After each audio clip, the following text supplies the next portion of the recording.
Move to the back now. This seat isn't for people like you. The words cut through the leather-scented air of the pristine Gulfstream G750 like a blade through silk. Captain Trevor Mackenzie's voice carried the weight of absolute authority, each syllable dripping with contempt as he loomed over the woman in seat 1A. In exactly 14 minutes, everyone aboard this $85 million aircraft would learn that the woman being humiliated owned not just this plane, but an entire fleet of 23 private jets worth more than most countries' annual budgets. The Christmas Eve blizzard outside Teterboro Airport painted the world in sheets of white, but inside the climate-controlled cabin, the temperature was rising for all the wrong reasons. Snow pelted the windows at 11:47 p.m. as the storm that had grounded commercial flights across the Northeast created the perfect backdrop for what was about to unfold. Diana Rodriguez Blake sat motionless in the cream-colored leather seat, her dark eyes steady as she looked up at the uniformed man towering over her. She wore a charcoal cashmere hoodie that cost more than most people's monthly rent, paired with black leggings and understated sneakers. To Trevor's eyes, she looked like exactly what he expected someone who didn't belong in first class. "Excuse me."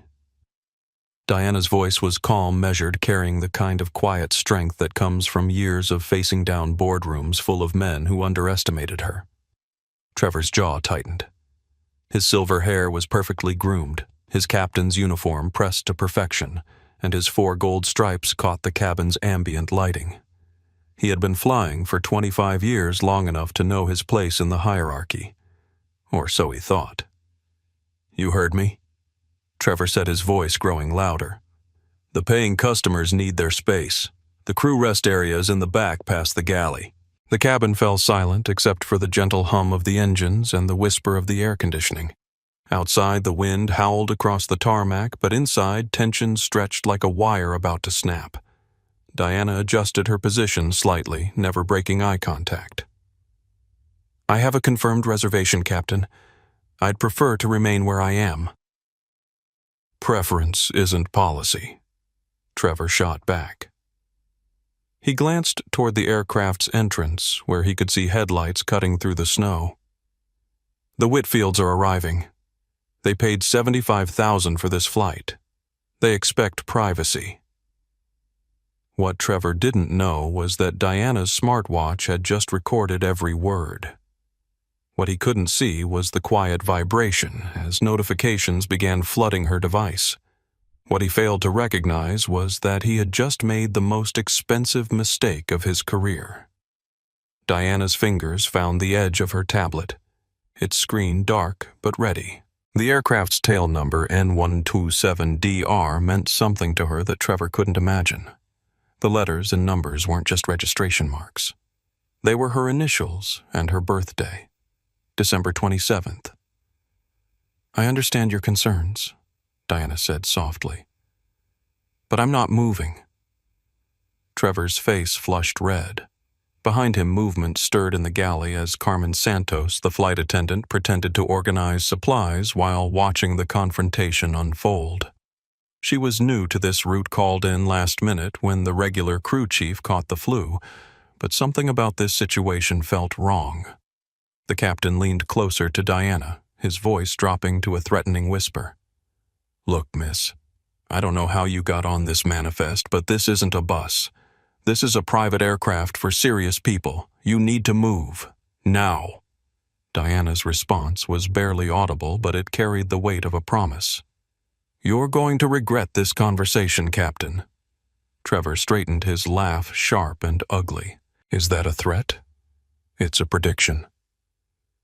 As the headlights outside grew brighter and voices echoed across the snow-covered tarmac, neither Trevor nor Diana moved.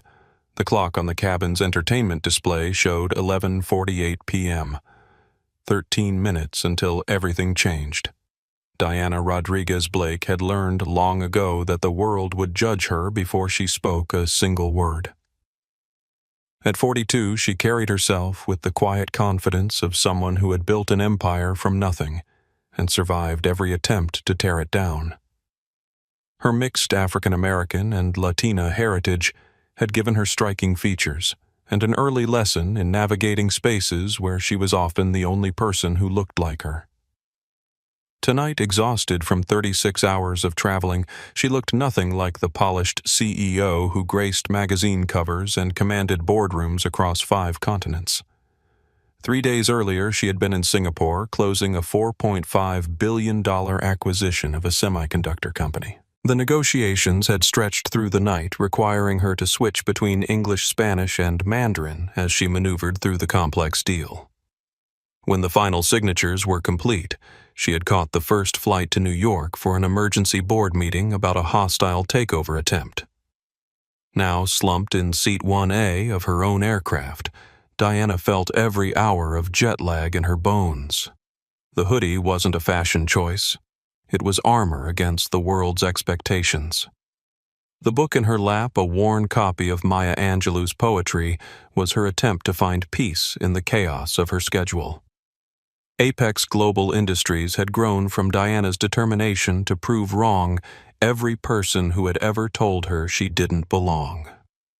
15 years earlier, she had walked into a bank wearing her best suit, carrying a business plan she had worked on for 2 years, and asked for a loan to start her logistics company.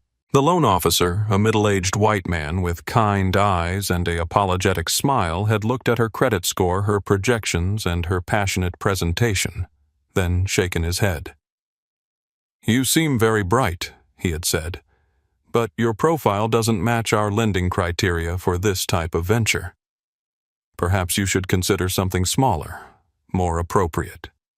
Diana had walked out of that bank with her head high and a fire in her chest that had never gone out. She maxed out 3 credit cards, sold her car, and moved back in with her mother to save rent money. 18 months later, she landed her first major contract with a Fortune 500 company that needed someone who could navigate the complex shipping requirements between Latin American factories and North American distribution centers. That contract became 2. 2 became 10. 10 became a division. The division became a company. The company became an empire. Apex Global now operated in 47 countries, employed over 85,000 people, and generated more revenue than some small nations. Diana owned manufacturing facilities, shipping lines, pharmaceutical patents, technology platforms, and yes, a fleet of private aircraft that she used to manage her global operations. The irony wasn't lost on her that she was now sitting in her own plane being told she didn't belong by an employee whose salary she ultimately paid. The crew manifest listed her as D. Blake Guest because she preferred traveling without fanfare when possible. Most of her employees had never seen her in person. Most would never recognize her without the tailored suits and professional styling that marked her public appearances. But exhaustion had its limits. Diana had endured 20-hour flights and coach dismissive comments in 5-star hotels and assumptions about her ability to pay checks at restaurants where she could have bought the building. Tonight on Christmas Eve, flying to spend 3 precious days with her family in Aspen, she had hoped for peace. Instead, she was getting a reminder that success didn't insulate her from the world's oldest prejudices. Diana glanced at her smartwatch, its face displaying not just the time but real-time updates from her company's operations across the globe. Notifications from her security team, her executive assistant, and her board members scrolled past in a steady stream. With a single tap, she could activate emergency protocols that would mobilize resources most people couldn't imagine. For now, she waited. Sometimes the most powerful thing a person could do was let others reveal exactly who they were before deciding how to respond. Diana had learned this lesson in boardrooms and courtrooms, in negotiation sessions and congressional hearings. "Give people enough rope," her mother used to say, "and they'll show you exactly what kind of knots they like to tie." Trevor Mackenzie was already tying his knots. Diana was simply documenting each twist for later review. The aircraft belonged to her company's charter division, part of a fleet that serviced clients across North America and Europe. Diana had personally approved the specifications for each plane, chosen the interior designers, and set the service standards that were supposed to ensure every passenger was treated with dignity and respect. Clearly, those standards needed review. Captain Trevor Mackenzie had been flying private jets for 25 years, long enough to develop opinions about who belonged in his aircraft and who didn't. At 49, he commanded respect through intimidation and maintained order through fear.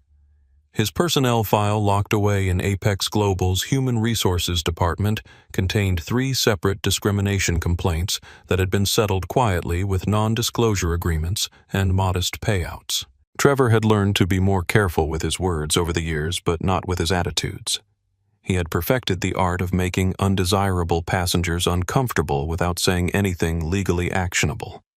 A pointed look, a delay in service, a suggestion about more appropriate seating arrangements. Most people got the message and complied. Diana Rodriguez Blake was proving to be a problem. In the cockpit, co-pilot, Jake Morrison shifted uncomfortably in his seat as Trevor's voice carried through the cabin. Jake was 35, a former Air Force pilot who had joined the private aviation industry to pay off student loans and support his growing family. He was good at his job and careful to stay out of workplace politics, but Trevor's behavior toward the passenger in 1A was making his stomach churn.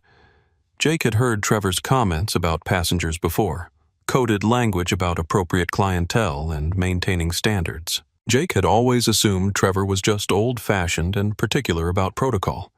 Tonight, listening to the exchange in the cabin, Jake was beginning to understand that Trevor's standards had nothing to do with safety or service quality. Jake's tablet displayed the passenger manifest. The flight was registered as a charter to the Whitfield family, but there were additional passengers listed. One caught his attention, D. Blake guest.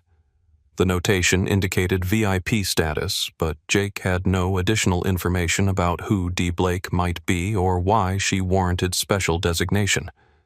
What Jake did know was that his captain was creating a situation that felt dangerous in ways that had nothing to do with aviation safety. In the galley, Carmen Santos tried to focus on her pre-flight checklist while keeping one ear on the conversation unfolding in the main cabin. Carmen was 24, a recent graduate of a hospitality management program who had been thrilled to land a position with Apex Global's charter division.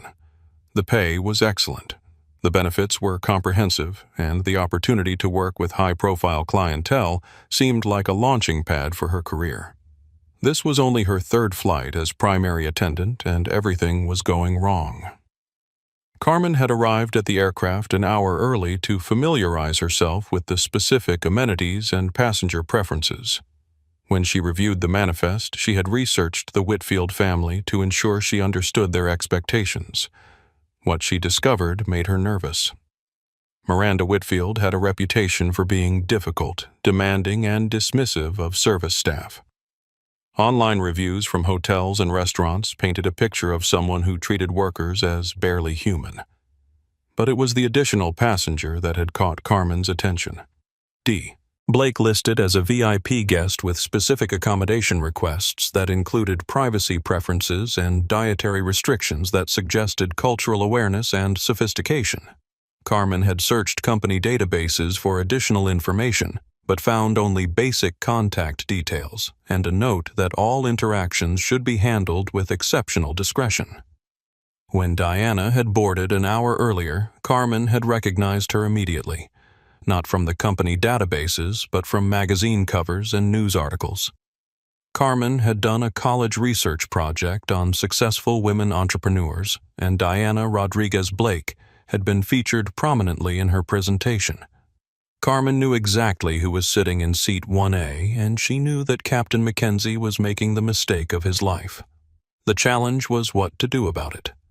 Carmen was new low on the company hierarchy, and terrified of losing a job that represented her first real step into a professional career. Speaking up for a passenger against a captain's orders could end her employment before she had established herself in the industry. But staying silent while watching someone get mistreated felt impossible.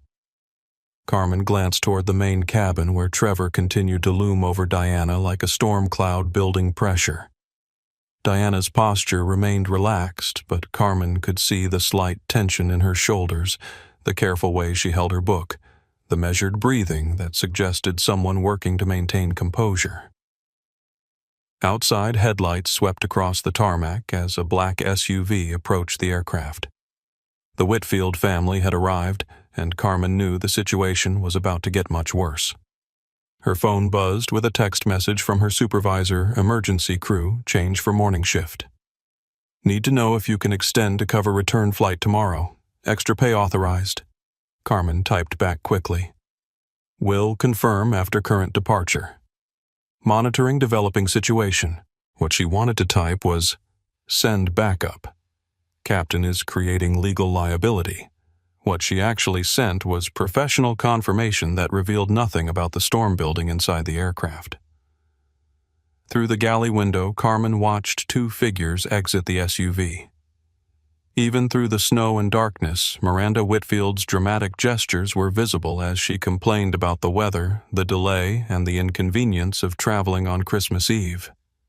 Carmen knew that in less than 5 minutes, the tension in the cabin would explode into something none of them could contain. She also knew that whatever happened next would define not just her career, but her character. I said move, now. Trevor's voice had shed any pretense of professionalism. He planted his feet shoulder-width apart and crossed his arms, the universal posture of a man who expected immediate compliance with his authority. Diana looked up from her book, her expression unchanged. Captain, I understand you have concerns about passenger arrangements. However, I have confirmed reservation details and I don't intend to relocate. Confirmed by who? Trevor demanded. I didn't authorize any additional VIP passengers for this charter. The Whitfields paid for exclusive use of this aircraft. Check your systems again, Diana said quietly. Trevor pulled out his tablet and scrolled through the flight manifest with exaggerated frustration. His finger jabbed at the screen as he located Diana's entry. D. Blake guest. No payment information. No authorization code. This looks like a clerical error that somehow slipped through scheduling. Diana's smartwatch vibrated again. This time the notification showed a text message from David Park, her vice president of operations ground team standing by at Aspen. Unusual communication patterns detected from flight N11927DR. Do you need assistance? With a subtle gesture, Diana tapped out a response on her watch monitoring situation. Monitoring. Maintain readiness. Trevor noticed the interaction with the device and his expression darkened further. Company policy prohibits unauthorized electronic communications during active flight operations. You need to power down that device immediately. We haven't begun taxi procedures yet, Diana pointed out. Electronic device restrictions don't apply until we're active on the runway. I make those determinations on my aircraft, Trevor snapped. Your aircraft. Diana's voice remained calm, but something in her tone suggested depths that Trevor was too arrogant to recognize. Interesting choice of words. Behind Trevor, Jake Morrison appeared in the cabin doorway. His face was pale as he looked between his captain and the passenger. Trevor, we've got ground control asking about our departure delay. Weather window is closing fast. We need to get clearance now or we'll be grounded until morning. Trevor waved him off dismissively. Handle it. I'm dealing with a passenger situation that needs resolution before we can depart. Jake hesitated. Maybe I should call dispatch for clarification on the passenger manifest, I said. Handle it, Trevor barked. I don't need backup from dispatch to manage my own cabin. Jake retreated, but Diana caught his eye for a brief moment. She saw concern there and perhaps recognition that something was wrong with this entire situation. Outside, the sound of footsteps on the aircraft's stairs announced the arrival of the Whitfields. Trevor's demeanor immediately shifted his shoulders, straightening as he prepared to greet the paying customers. Ma'am, he said to Diana, his voice dropping to a menacing whisper. You have exactly 30 seconds to relocate to appropriate seating before our charter guests board. I won't ask again. Diana closed her book and placed it carefully on the small table beside her seat. For the first time since Trevor had approached her, she stood up her full height, bringing her eye level with his chest. When she spoke, her voice carried across the cabin with crystal clarity. Captain Mackenzie, I want to be absolutely certain I understand your position. You're demanding that I move to a different seat based on your assumption that I don't belong in first class. Is that correct? Trevor's jaw worked as he processed the question. Something about the way she phrased it made him hesitate, as if he sensed a trap but couldn't identify where it might be hidden. This is about appropriate passenger arrangements and charter exclusivity, he said carefully. I see. And your determination about appropriate arrangements is based on what specific criteria? The footsteps on the stairs grew louder. Trevor could hear Miranda Whitfield's voice complaining about the cold as she climbed toward the cabin entrance. He was running out of time to resolve this situation before the paying customers witnessed it. Look, he said, his voice sharp with frustration. I don't have time for games. You're obviously not the type of passenger who typically flies in our first-class section. The Whitfields have certain expectations about exclusivity and service quality. Moving you to coach seating solves everyone's problems. Diana tilted her head slightly. Not the type of passenger. You know what I mean. Actually, I don't. Could you clarify what type of passenger you think I am? Trevor's face reddened as he realized Diana was maneuvering him into saying something explicit. But his arrogance and frustration overrode his caution. Fine, he said, his voice rising.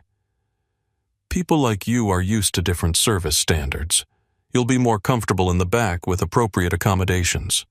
This level of service isn't something you'd understand or appreciate anyway. The words hung in the air like smoke from a gun barrel. Trevor had crossed a line he couldn't uncross, and Diana's slight nod suggested she had been waiting for exactly this moment. Thank you for clarifying your position, Captain Diana said. I want to be sure I understood correctly. Could you repeat that last part about people like me? Before Trevor could respond, Miranda Whitfield's voice echoed from the aircraft entrance. Hello, where is everyone? This plane is absolutely freezing. Diana resumed her seat and picked up her book. I'll wait here while you attend to your other passengers. We can continue this conversation afterward. Trevor stared at her for a long moment, his mind racing through options that were rapidly disappearing. Behind him, the sound of expensive luggage and entitled complaints grew closer. This isn't over, he muttered. Diana looked up from her book one final time. Captain, I couldn't agree more. Miranda Whitfield entered the cabin like she was making a grand entrance at a charity gala, despite her audience consisting of only a pilot, a flight attendant, and a woman reading quietly in seat 1A. Her white fur coat looked like it had cost the lives of several Arctic foxes, and the red velvet tracksuit underneath was tight enough to restrict circulation. She moved with the calculated precision of someone who had spent years perfecting the art of commanding attention. Brocky Darling. Miranda cooed, addressing Trevor with the kind of familiarity that suggested she considered him part of the service staff. Tell me you have that divine champagne chilled. My nerves are absolutely shattered from this weather. Behind her, Derek Whitfield trudged up the stairs carrying enough luggage for a month-long expedition.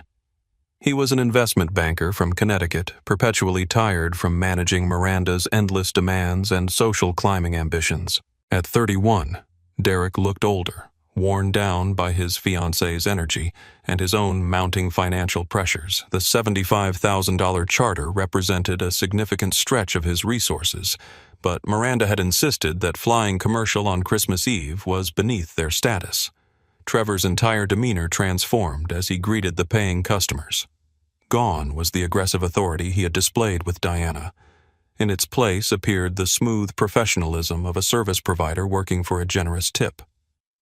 Miss Vanderwall, Mr. Whitfield, Trevor said, using Miranda's maiden name as she preferred in professional settings. Welcome aboard.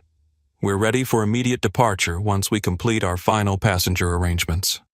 Miranda's eyes swept the cabin and immediately locked onto Diana, still seated in 1A with her book open. Miranda's expression shifted from social pleasantness to sharp irritation in a heartbeat. "Excuse me, Miranda," said her voice carrying the entitled edge of someone unaccustomed to having her expectations challenged. "Why is there someone in our seats? We paid for complete privacy on this flight." Trevor straightened, sensing an opportunity to resolve his earlier confrontation with full justification. "There was a clerical error in passenger manifesting. I was just addressing the situation with the individual in question." Derek set down the luggage with a heavy sigh and looked around the cabin. "This is unacceptable. We specifically chartered this aircraft for exclusive use. We have important meetings in Aspen that require confidential preparation. Who authorized additional passengers?" "No one authorized this," Trevor said, his confidence building as he felt the backing of the paying customers. "This appears to be a scheduling mistake that I'm correcting now." Miranda approached Diana's seat with the kind of predatory smile that wealthy women perfected when confronting service workers they intended to demolish. "I'm sorry, but there's been a misunderstanding. This is a private charter flight and you'll need to make other arrangements." Diana looked up from her book calmly. "I have confirmed reservations for this flight. There are 14 seats on this aircraft. I believe there's sufficient space for all passengers." "It's not about space," Miranda snapped, her voice rising. "It's about what we paid for. Derek and I specifically chartered this plane for privacy. We can't conduct business with random passengers listening to every conversation." Derek nodded vigorously, emboldened by his fiancée's aggression. "Exactly. This is a private aircraft for serious business. We can't have unauthorized individuals present during confidential discussions." Trevor sensed his moment and stepped forward. "Miss Blake, as I explained earlier, the crew rest area in the back provides comfortable seating that would be more appropriate for your travel needs. The Whitfields have priority seating arrangements in the first-class section." "More appropriate." Diana's voice remained level, but something in her tone suggested a warning. "What makes you think the crew rest area would be more appropriate for me?" Miranda laughed, a sharp sound that cut through the cabin like breaking glass. "Oh, come on. Look around. This isn't exactly your typical travel environment, is it? I'm sure you'd be more comfortable somewhere that matches your usual experience level." The words landed like physical blows. Carmen Santos, still pretending to organize supplies in the galley, felt her stomach turn at the casual cruelty in Miranda's voice. She glanced toward the cockpit where Jake Morrison was pointedly staring at his pre-flight checklist while his jaw muscles worked in barely controlled anger. "My usual experience level," Diana repeated, closing her book completely and giving Miranda her full attention. Derek jumped in, apparently feeling that subtlety wasn't getting the message across clearly enough. "What Miranda means is that this level of service and these accommodations represent a significant financial investment. People who can afford private charter flights typically understand certain expectations about exclusivity and service standards." "I see," Diana said. "And you've determined that I don't understand these expectations based on what specific indicators?" The question hung in the air as Miranda and Derek exchanged glances. They were being asked to articulate what they had assumed would remain unspoken, and neither was comfortable with making their prejudices explicit. Trevor stepped in, apparently deciding that being direct was better than dancing around implications. "Miss Blake, let's be practical about this situation. The Whitfields have paid premium rates for exclusive charter service. They have legitimate expectations about privacy and service quality that need to be respected. Moving to alternative seating arrangements serves everyone's interests." "Alternative seating," Diana mused. "Such as the crew rest area, as I mentioned. Or, if you prefer, there's a jump seat available in the cockpit area." Miranda's eyes lit up with malicious satisfaction. "The crew area sounds perfect. Much more suitable, really." Derek nodded eagerly. "Exactly. Problem solved. Everyone gets what they need." Diana stood up slowly, her full height and presence filling the space in a way that made the cabin suddenly feel smaller. When she spoke, her voice carried a quiet intensity that seemed to draw all the oxygen out of the room. "Let me understand this correctly. You want me to move to the crew rest area because you believe I'm not the type of person who belongs in first class. Is that an accurate summary of your position? The cabin fell silent except for the wind outside and the quiet hum of the aircraft's systems.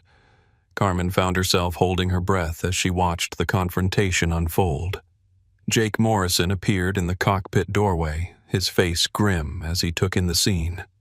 Trevor Miranda and Derek all seemed to realize simultaneously that they were being asked to either back down or make their discrimination explicit.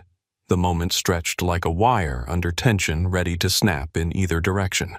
Miranda, true to her character, chose to double down. Fine. Yes. This is a private charter for people who can afford private charter rates and understand private charter expectations. You clearly don't fit that category, and we shouldn't have to share our space with someone who doesn't belong here. The words hit the cabin like a slap across the face. Derek's eyes widened slightly as if he hadn't expected Miranda to be quite so blunt. Trevor nodded approvingly, apparently satisfied that the paying customer had articulated what he hadn't wanted to say directly. Diana's response was barely above a whisper, but it carried the weight of a promise. Thank you for clarifying your position so clearly. I want to make sure I have a complete record of this conversation. That was when Miranda noticed the small device Diana had placed on her table, its recording light blinking steadily in the cabin's soft lighting. Are you recording this? Miranda's voice spiked with indignation as she spotted the device on Diana's table. You can't record private conversations without consent. That's illegal. Diana's fingers moved calmly to her smartwatch, making additional inputs that sent encrypted data streams to servers in 3 different countries. This is a commercial aircraft operated under federal aviation regulations. Passenger safety conversations are routinely documented. I'm simply ensuring accurate records of all crew interactions.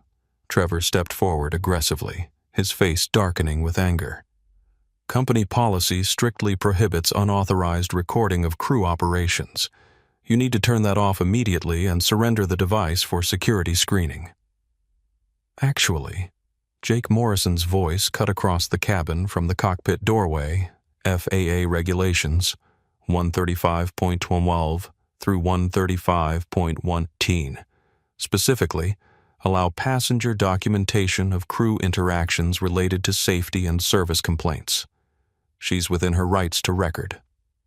Trevor spun around to face his co-pilot fury written across his features. Stay in the cockpit and focus on your pre-flight procedures. I'm handling cabin management. Jake didn't move.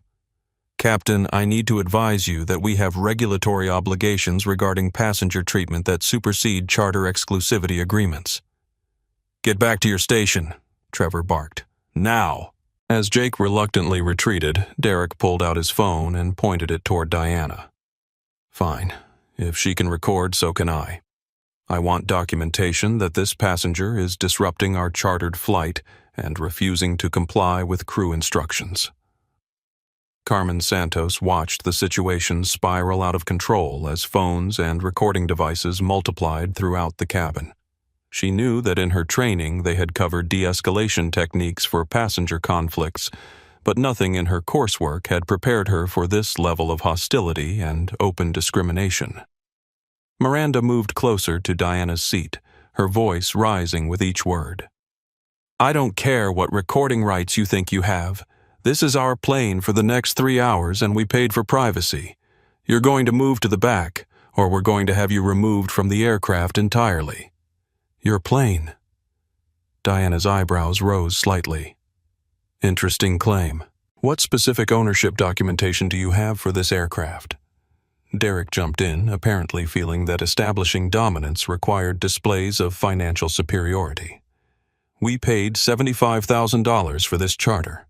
That gives us full discretionary control over passenger arrangements and service priorities. I see. And you believe that your charter payment gives you authority over other passengers' seating assignments? Absolutely, Miranda snapped. This isn't a bus. This is premium aviation service for premium customers. You're obviously not a premium customer, so you need to accept appropriate accommodations. Trevor nodded, approvingly emboldened by the Whitfields' aggressive support. Miss Blake, the crew rest area includes comfortable seating and access to basic refreshment services. It's a perfectly adequate alternative that respects the charter exclusivity that the Whitfields have purchased. Basic refreshment services, Diana repeated. What specific refreshments are considered appropriate for someone like me? Carmen couldn't stay silent any longer. She stepped forward from the galley, her voice professional but carrying an edge of protective anger. Ma'am, I'd be happy to ensure you receive the same meal service as all other passengers, regardless of seating location. Miranda whirled around to face the flight attendant, her eyes flashing with aristocratic indignation. Absolutely not. We specifically requested premium catering for 2 passengers. We're not subsidizing meal service for unauthorized additions to our flight. The company catering order includes provisions for up to 6 passengers, Carmen said carefully. Standard protocol requires equal service for all travelers. Derek pulled out his wallet and extracted a platinum credit card, waving it in the air like a weapon. We'll pay extra for meal exclusivity, whatever it costs to ensure our dietary preferences aren't compromised by additional passenger requirements. I don't think that's how airline catering works, Carmen replied, her professional composure beginning to crack. This isn't an airline, Miranda said with icy precision. This is a private charter. Private rules, private decisions, private consequences for people who don't understand their place. The phrase hung in the air like poison gas. Diana's expression remained calm, but her smartwatch buzzed with an incoming message that made her glance down briefly. The text was from her head of security legal team monitoring real-time transcripts. Recording everything. Green light to proceed. Diana looked back up at Miranda with what appeared to be genuine curiosity. My place? Could you elaborate on what you think my place should be? Miranda's smile turned predatory as she sensed vulnerability. Your place is wherever people like you typically sit when they fly. Coach seats, back of the plane, crew areas, places that match your budget and your background. Derek nodded eagerly, apparently proud of his fiancée's directness. Exactly. This isn't about discrimination. It's about appropriate arrangements based on realistic expectations. You wouldn't go to a 5-star restaurant in casual clothes and expect premium service, would you? So my clothes indicate my inability to afford first-class service, Diana asked. Among other things, Miranda said, her voice dripping with condescension. Look, I'm sure you're a lovely person, but this level of luxury service isn't meant for everyone. It's designed for people who understand quality and can appreciate the investment required to maintain these standards. Trevor stepped closer, apparently deciding that the Whitfields had given him sufficient cover to be more explicitly threatening. Miss Blake, I'm offering you a reasonable alternative that allows this flight to proceed on schedule. If you continue to resist appropriate passenger arrangements, I'll have no choice but to contact airport security for passenger removal. Passenger removal? Diana's voice carried a note of genuine interest. On what specific grounds would you justify removing a passenger with confirmed reservations who hasn't violated any safety regulations or company policies? Disruptive behavior, Trevor said quickly. Failure to comply with crew instructions regarding passenger safety and charter exclusivity requirements.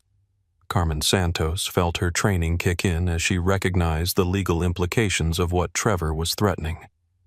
Captain passenger removal requires documentation of specific safety violations or regulatory non-compliance. Seating preference disputes don't typically meet removal criteria under federal aviation guidelines. Trevor turned on Carmen with barely controlled fury. Focus on your service duties and let me handle operational decisions. Your job is to serve passengers, not provide legal commentary on crew authority. That was when Diana stood up again this time, moving to the center of the cabin where everyone could see her clearly. When she spoke, her voice carried the unmistakable tone of someone accustomed to boardroom confrontations and congressional testimony. I want to ensure I understand everyone's position clearly before we proceed. Captain Mackenzie, you're threatening to have me removed from this aircraft because you believe I don't belong in first class. Mr. and Mrs. Whitfield, you support this action because you believe your charter payment gives you authority to determine other passengers' appropriate seating based on your assessment of their financial status and social background. Is this an accurate summary? The cabin fell silent as everyone processed the implications of having their positions stated so clearly and directly. Outside, the wind continued to howl, but inside the aircraft the only sound was the quiet hum of recording devices capturing every word for posterity. Miranda looked around at the faces watching her, suddenly aware that whatever she said next would be preserved forever. But her arrogance outweighed her caution. "Yes," she said firmly. "That's exactly right. Private charter means private rules. And our rules don't include sharing space with people who can't afford to be here." Diana nodded slowly, as if filing away information for future reference. "Thank you for your honesty. I appreciate clarity in all my business dealings." Something in the way she said business dealings made Trevor pause, as if a warning bell had started ringing somewhere in the back of his mind. But before he could process the implication, Diana had returned to her seat and picked up her book, apparently dismissing the entire confrontation as completed. "Ma'am," Trevor said, his voice tight with frustration, "I need your compliance with seating arrangements before we can complete departure procedures." Diana looked up from her book with what appeared to be mild surprise. "Captain, I've been compliant throughout this entire conversation. I've remained in my assigned seat, followed all safety protocols, and documented crew interactions as permitted under federal aviation regulations. What specific non-compliance are you referring to?" The question trapped Trevor in a logic loop that made his next moves legally and professionally dangerous. He was demanding that Diana move based on criteria he couldn't articulate without explicitly acknowledging discrimination. She was forcing him to either retreat or cross lines that could end his career. Unfortunately for Trevor, retreat had never been in his vocabulary. Trevor's patience, what little remained of it, finally snapped completely. His face flushed red as he pointed an accusatory finger at Diana, his voice rising to a level that made even Miranda Whitfield take a step backward. "That's it. I've tried to handle this diplomatically, but you're clearly determined to disrupt this flight and interfere with our paying customers' experience. This is my final warning. Move to the crew rest area immediately, or I will contact airport security and have you removed from this aircraft for trespassing and disorderly conduct." Diana closed her book deliberately and placed it on the table beside her recording device. When she looked up at Trevor, her expression carried the kind of calm that preceded major storms. "Trespassing," she said, her voice soft but carrying clearly throughout the cabin. "That's a serious accusation, Captain. Could you explain the legal basis for charging a passenger with confirmed reservations with trespassing on an aircraft they're authorized to board?" Trevor's jaw worked as he struggled to formulate an answer that would justify his threat without exposing himself to liability. The truth was that he had no legal grounds for passenger removal, but admitting that would undermine his authority in front of the Whitfields.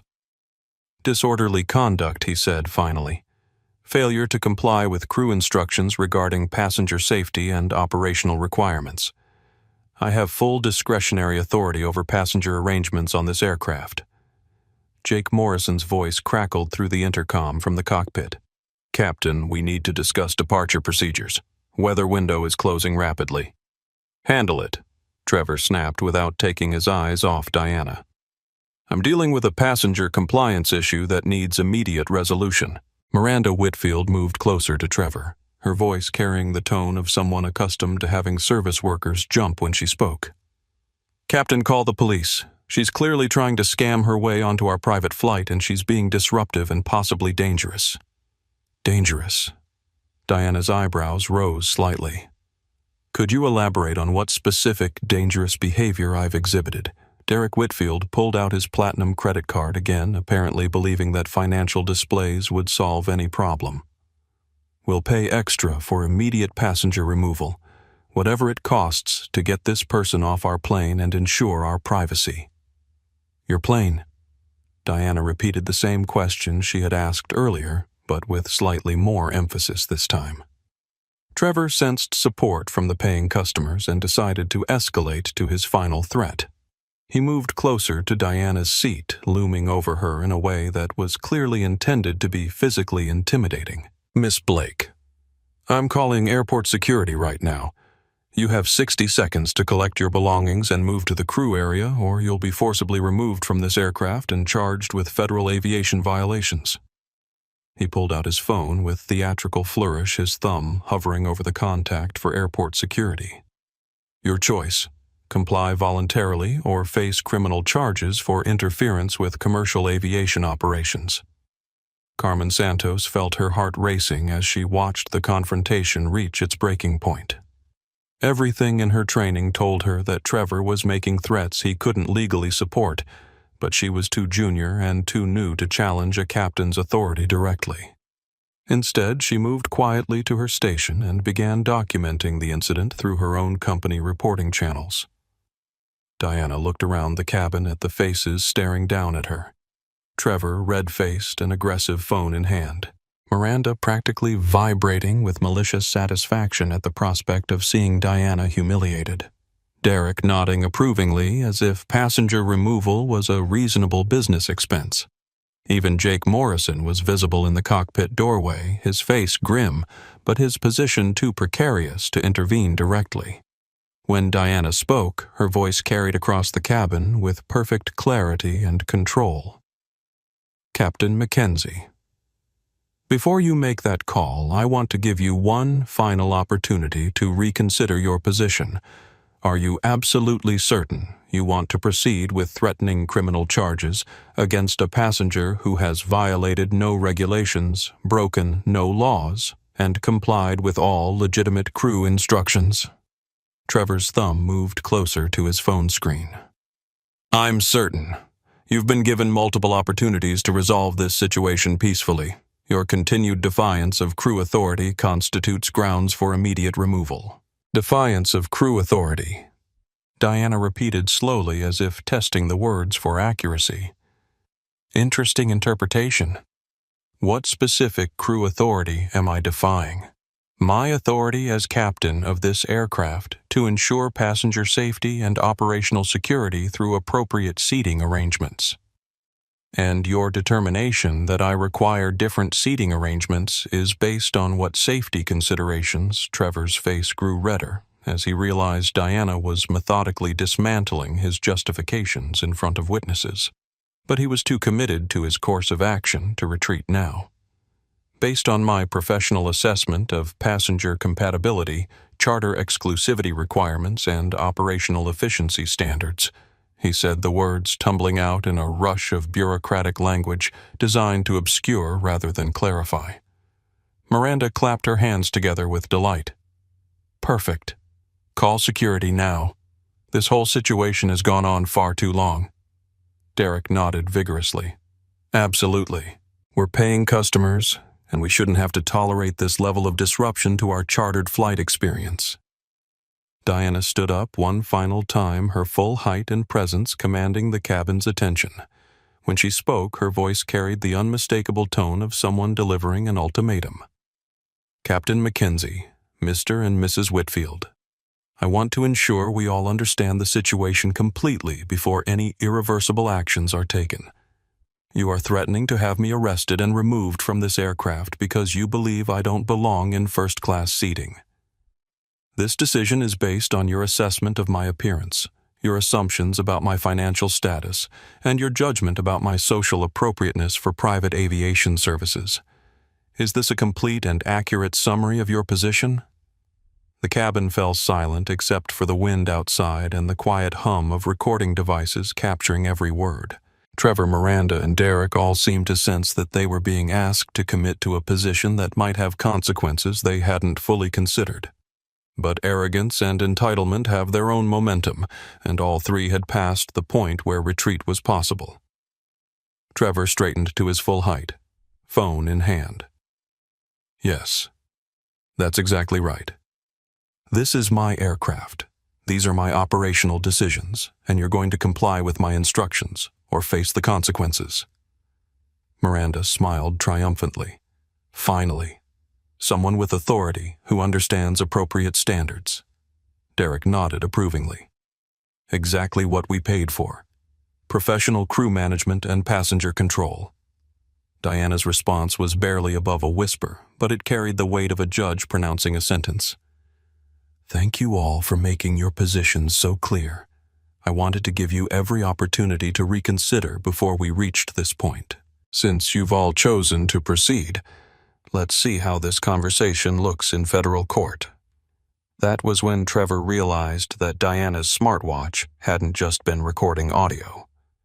The small screen was displaying a live video feed that showed his face, Miranda's gestures, and Derek's credit card waving in crystal clear high definition. But it was too late to change course. Trevor had already pressed the contact for airport security, and the phone was already ringing on the other end. The phone call to airport security took exactly 47 seconds, and Trevor Mackenzie used every one of them to seal his professional fate. His voice carried the authoritative tone of a veteran pilot reporting a legitimate security threat, completely unaware that every word was being transmitted in real time to servers monitored by legal teams in 3 different countries. Security control. This is Captain Mackenzie on aircraft N1127DR at Teterboro. I need immediate assistance with passenger removal. We have an individual refusing to comply with crew instructions and disrupting charter operations. Request immediate response for trespassing and disorderly conduct. Diana remained seated throughout the call, her expression unchanged as she watched Trevor dig his professional grave deeper with each word. Her smartwatch displayed a steady stream of notifications as Diana's security team legal department and senior executives received real-time alerts about the developing situation. Miranda Whitfield practically glowed with satisfaction as she listened to Trevor's call. Perfect. Finally, someone who understands proper service standards and passenger control. Derek pulled out his phone and began recording his own version of events, apparently convinced that documenting Diana's removal would provide entertaining content for his social media followers. This is exactly why we pay premium rates for private aviation. Professional crew management and immediate response to disruptive passengers. Carmen Santos felt sick as she listened to the security call. Everything in her customer service training told her this situation was wrong, but Trevor's authority as captain and the Whitfield's status as paying customers left her with no clear path for intervention. Instead, she continued documenting the incident through internal company channels, hoping someone with more authority would recognize the legal disaster unfolding in the cabin. Jake Morrison appeared in the cockpit doorway again, his face pale as he absorbed the implications of what Trevor had just done. "Captain, I need to discuss weather updates and departure windows. We're facing potential grounding if we don't resolve departure procedures immediately." "I said handle it." Trevor snapped, his attention focused entirely on what he perceived as victory over a troublesome passenger. "Airport security is en route. This situation will be resolved in minutes, and then we can proceed with normal flight operations." That was when Diana stood up for what would be the final time during this confrontation.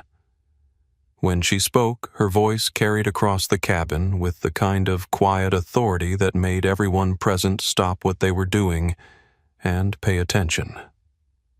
"Captain Mackenzie, before airport security arrives, I want to give you one last chance to reverse course. Are you absolutely certain you want to proceed with having me forcibly removed from this aircraft?" Trevor's confidence was unshakable now that professional backup was en route. "Absolutely certain. You've refused multiple reasonable requests to relocate to appropriate seating. You've disrupted charter operations and interfered with paying customers' legitimate expectations. Security removal is the only remaining option." Miranda stepped closer to Diana, her voice dripping with condescending satisfaction. "You should have just moved when you were asked nicely." Now you get to experience the consequences of trying to fly above your proper place in the world." Derek nodded eagerly, still recording. This is what happens when people try to scam their way into premium services they can't afford. Professional crews know how to handle these situations appropriately. Diana reached into her bag and withdrew a leather folder embossed with a corporate logo that none of them recognized. She opened it carefully and removed several documents, holding them where everyone in the cabin could see them clearly.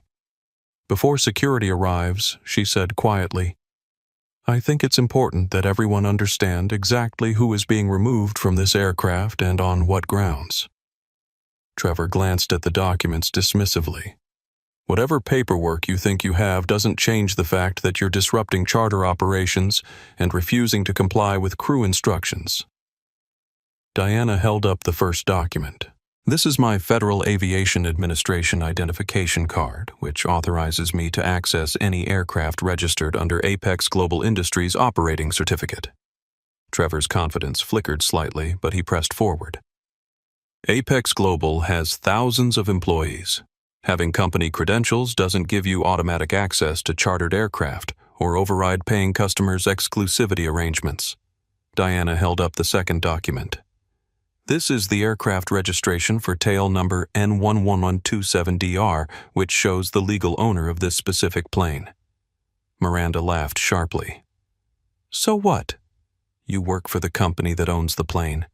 That doesn't mean you get to bump paying customers out of premium seating." Diana held up the third document. "This is my corporate identification as the founder and chief executive officer of Apex Global Industries, which owns this aircraft, employs every person on this crew, and operates the charter services that you believe give you authority over other passengers." The words hit the cabin like a physical blow. Trevor's face drained of color as the implications crashed over him. Miranda's laugh died in her throat as she stared at the documents in Diana's hands. Derek's phone slipped slightly in his grip as his recording captured his own shocked expression. Carmen Santos felt her knees go weak as she realized she had just witnessed her company's CEO being threatened with arrest by her own employee. Jake Morrison stepped fully into the cabin, his face grave as he looked between Diana and his captain. "Holy shit," he whispered, forgetting all professional protocols in the face of what had just been revealed. Diana's voice remained perfectly calm as she continued. "The tail number N127DR represents my initials and birthday. Diana Rodriguez, December 27th. I personally approved the specifications for this aircraft, selected the interior designer, and established the service standards that are supposed to ensure all passengers are treated with dignity and respect." Trevor opened his mouth, but no sound emerged. His mind was racing through the implications of what he had just done. He had threatened to arrest his own CEO. He had called her disruptive and inappropriate. He had supported passengers who called her unsuitable for first-class service. Outside, the sound of approaching sirens indicated that airport security was responding to his call for passenger removal. Miranda found her voice first, though it came out as a strangled whisper. "That's impossible. You can't be. You're wearing a hoodie. You look like—" "Like what?" Diana asked softly. Derek's phone continued recording as his face cycled through confusion, disbelief, and dawning horror. "But we thought you were. What did you think I was?" The sirens grew closer as Diana held up the final document. "This is the passenger manifest for today's flight, which shows that D. Diana Blake Rodriguez is listed as a VIP passenger with full authorization for any seating assignment on this aircraft." Trevor's legs seemed to give out slightly as he grasped the magnitude of his mistake. He had just called airport security to remove his own boss from her own plane. Diana looked around the cabin at faces frozen in shock and disbelief. When she spoke again, her voice carried the weight of 15 years of building an empire and the authority of someone accustomed to making decisions that affected thousands of lives. "The question now is what happens when airport security arrives and discovers that you've called them to remove the aircraft's owner for the crime of sitting in her own seat." Through the cabin windows, blue and red lights flashed across the snow-covered tarmac as security vehicles approached the aircraft. Trevor's phone call had set in motion a chain of events that couldn't be stopped, and everyone in the cabin was about to discover exactly what accountability looked like when it arrived with badges and handcuffs. Diana resumed her seat and picked up her book, apparently satisfied that her point had been made with sufficient clarity. "I suggest everyone prepare for an interesting conversation with airport security," she said quietly. "I imagine they'll have quite a few questions about this passenger removal request." The Aspen-Pitkin County Airport materialized through the blizzard like a mirage of civilization carved into the Colorado wilderness. The Gulfstream G750's landing lights cut through swirling snow as Jake Morrison guided the aircraft through the approach pattern with hands that trembled slightly from the tension that had gripped the cabin for the past 3 hours. No one had spoken during the final hour of flight. Trevor Mackenzie sat in the cockpit jump seat, his captain's uniform disheveled and his face the color of week-old newspaper. Miranda and Derek Whitfield huddled in their seats, whispering frantically as they tried to process the revelation that had shattered their worldview. Carmen Santos moved through her post-flight duties with mechanical precision, her mind racing through the implications of what she had witnessed. And Diana Rodriguez Blake sat quietly in seat 1A, reading her book as if nothing unusual had occurred. But unusual was an understatement that barely scraped the surface of what had transpired at 35,000 feet. During the flight, while Trevor stared at his hands and the Whitfields conducted damage control conversations, Diana had been conducting business through her smartwatch and tablet. Real-time communication with her legal team, her security department, and the executive leadership of Apex Global Industries. The notifications streaming across her devices told a story of corporate machinery mobilizing with military precision. Her head of security had coordinated with local law enforcement. Her legal team had prepared comprehensive documentation of the incident. Her public relations department had crafted statements for the media storm that was already building around hashtags and viral video clips. But most importantly, Elena Rodriguez, Diana's director of ground operations, and a woman who had been with the company since its early days, was waiting on the tarmac with a team of personnel who understood exactly what had happened and what needed to happen next. As the aircraft's wheels touched down on the snow-slicked runway, Diana's smartwatch displayed a message from Elena ground team in position. Local authorities briefed. Media containment active. Ready for your instructions. Diana typed back a single word. Proceed. The aircraft taxied toward the private aviation terminal, its navigation lights painting red and blue patterns across the snow. Through the cabin windows, unusual activity was visible on the tarmac. More vehicles than a single private jet would normally warrant. More personnel than a routine arrival would require. Trevor noticed the activity and felt what little hope remained in his chest turn to ice water. "That's a lot of ground support for a regular charter arrival," he muttered to Jake. Jake Morrison had spent the flight reviewing federal aviation regulations and employment law on his tablet. His face was grim as he responded. "That's not ground support, Captain. That's a reception committee." Carmen Santos looked out the cabin windows and recognized several vehicles bearing Apex Global Industries logos alongside airport security and what appeared to be law enforcement. Her phone buzzed with a text message from her supervisor company executives en route to Aspen. "Full investigation authorized. Document everything." The Whitfields pressed their faces against the windows, watching the array of official vehicles with growing alarm. Derek's voice was barely above a whisper as he tried to count the personnel visible in the terminal lights. "Miranda, I think we're in serious trouble." Miranda's voice had lost all its earlier arrogance, replaced by something approaching panic. "This can't be happening. She can't actually be who she says she is. People like that don't dress like that. They don't travel like that." Diana closed her book and placed it in her bag with the same calm precision she had maintained throughout the entire flight. When she spoke, her voice carried clearly through the cabin, despite its quiet tone. People like what, Mrs. Whitfield? Miranda's mouth opened and closed, without producing sound, as if her brain had finally recognized the legal implications of finishing that sentence. The aircraft came to a complete stop, and Jake Morrison began shutdown procedures with mechanical precision.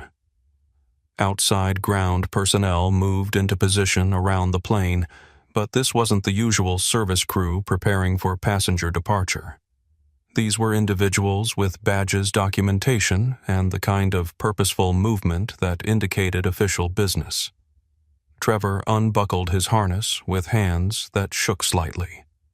Ms. Rodriguez Blake, I need to apologize. If I had known who you were. Diana turned to face him directly, her expression unreadable. Captain Mackenzie, if you had known I was a billionaire, you would have treated me with respect. The problem is that you didn't treat me with respect when you thought I was nobody. Character isn't about how you treat people who sign your paychecks. It's about how you treat people who serve your coffee. The words hit Trevor like physical blows, each syllable carrying the weight of a career-ending revelation. He had spent 25 years in aviation building a reputation that was about to be destroyed by 3 hours of recorded conversation. Diana stood and moved to the aircraft's main door, where she could see Elena Rodriguez approaching with a folder in her hands and a team of serious-looking individuals behind her. When she spoke again, her voice carried the authority of someone accustomed to making decisions that affected thousands of lives. Ladies and gentlemen, I want you to understand what's about to happen. When that door opens, you're going to face the consequences of every word you spoke, every assumption you made, and every action you took during this flight. Airport security, federal aviation authorities, and my company's legal team are waiting to discuss your behavior in detail. She paused at the door, release her hand resting on the handle as she looked back at the 4 people whose lives were about to change forever. Captain Mackenzie, you threatened to have your own CEO arrested for sitting in her own seat on her own aircraft. Mr. and Mrs. Whitfield, you demanded the removal of a passenger based on explicitly discriminatory criteria that you articulated clearly for the record. Ms. Santos, you witnessed discrimination and chose to document it through proper channels rather than participate in it. Carmen Santos felt tears forming in her eyes as she realized that Diana had been aware of her internal reporting throughout the entire incident. Diana's hand moved to the door release. The question now isn't whether there will be consequences. The question is what form those consequences will take and how far they'll extend beyond this aircraft. Through the windows, camera flashes were visible as media personnel documented the unusual late-night arrival. Social media notifications continued streaming across multiple devices as the incident gained viral momentum across digital platforms. Before I open this door, Diana said quietly, does anyone want to revise their earlier statements or positions regarding appropriate treatment of passengers who don't appear to meet your expectations? The cabin fell silent except for the wind outside and the quiet hum of ground equipment positioning around the aircraft. Trevor, Miranda, and Derek all seemed frozen in place, their minds racing through options that had disappeared the moment Diana revealed her identity. Very well, Diana said and turned the handle. The aircraft door opened to reveal a scene that looked more like a federal investigation than a routine charter arrival. Elena Rodriguez stood at the base of the stairs wearing an Apex Global Industries parka and an expression that could have frozen the Colorado wind. Behind her, a carefully orchestrated team of personnel represented every aspect of the crisis that was about to unfold. Officer Patricia Valdez of the Pitkin County Sheriff's Office stood with a tablet displaying the audio and video recordings that had been transmitted in real time during the flight. Special Agent Maria Santos from the Federal Aviation Administration held documentation showing the violations of passenger rights and anti-discrimination regulations that had occurred at 35,000 feet. And Dr. James Mitchell, Apex Global's chief legal counsel, carried a briefcase full of employment contracts, federal aviation law references, and civil rights statutes that were about to become very relevant. Diana descended the stairs with the measured pace of someone who had spent years walking into hostile boardrooms and congressional hearing rooms. The wind whipped her hood back, revealing her face clearly for the first time to the assembled personnel and the media cameras positioned at a respectful distance. Elena Rodriguez approached immediately, her voice carrying the relief of someone who had spent hours coordinating a response to an unprecedented situation. "Ms. Rodriguez-Blake, we've documented everything from the real-time transmissions, audio-video witness statements, and federal regulatory violations. How would you like to proceed?" Diana accepted the folder. Elena offered its contents, representing 3 hours of evidence that would reshape multiple careers and potentially influence federal aviation policy. Status report first. Then we address immediate violations. Then we discuss long-term implications. Behind Diana, the aircraft's other passengers began descending the stairs. Trevor Mackenzie emerged first, his captain's uniform looking disheveled and his face pale as he took in the scope of the official response. His eyes moved across the badges, the documentation, and the media presence with growing alarm. Officer Valdez stepped forward, her voice carrying the authority of law enforcement conducting an official investigation. "Captain Mackenzie, I need to discuss the passenger removal request you made during flight operations. We have recordings of the entire incident, and there are some serious questions about the grounds for your security call." Trevor's voice came out as a croak. "Officer, there was a misunderstanding about passenger identification and seating arrangements. If I had realized who Ms. Rodriguez-Blake was. The problem isn't that you didn't recognize her."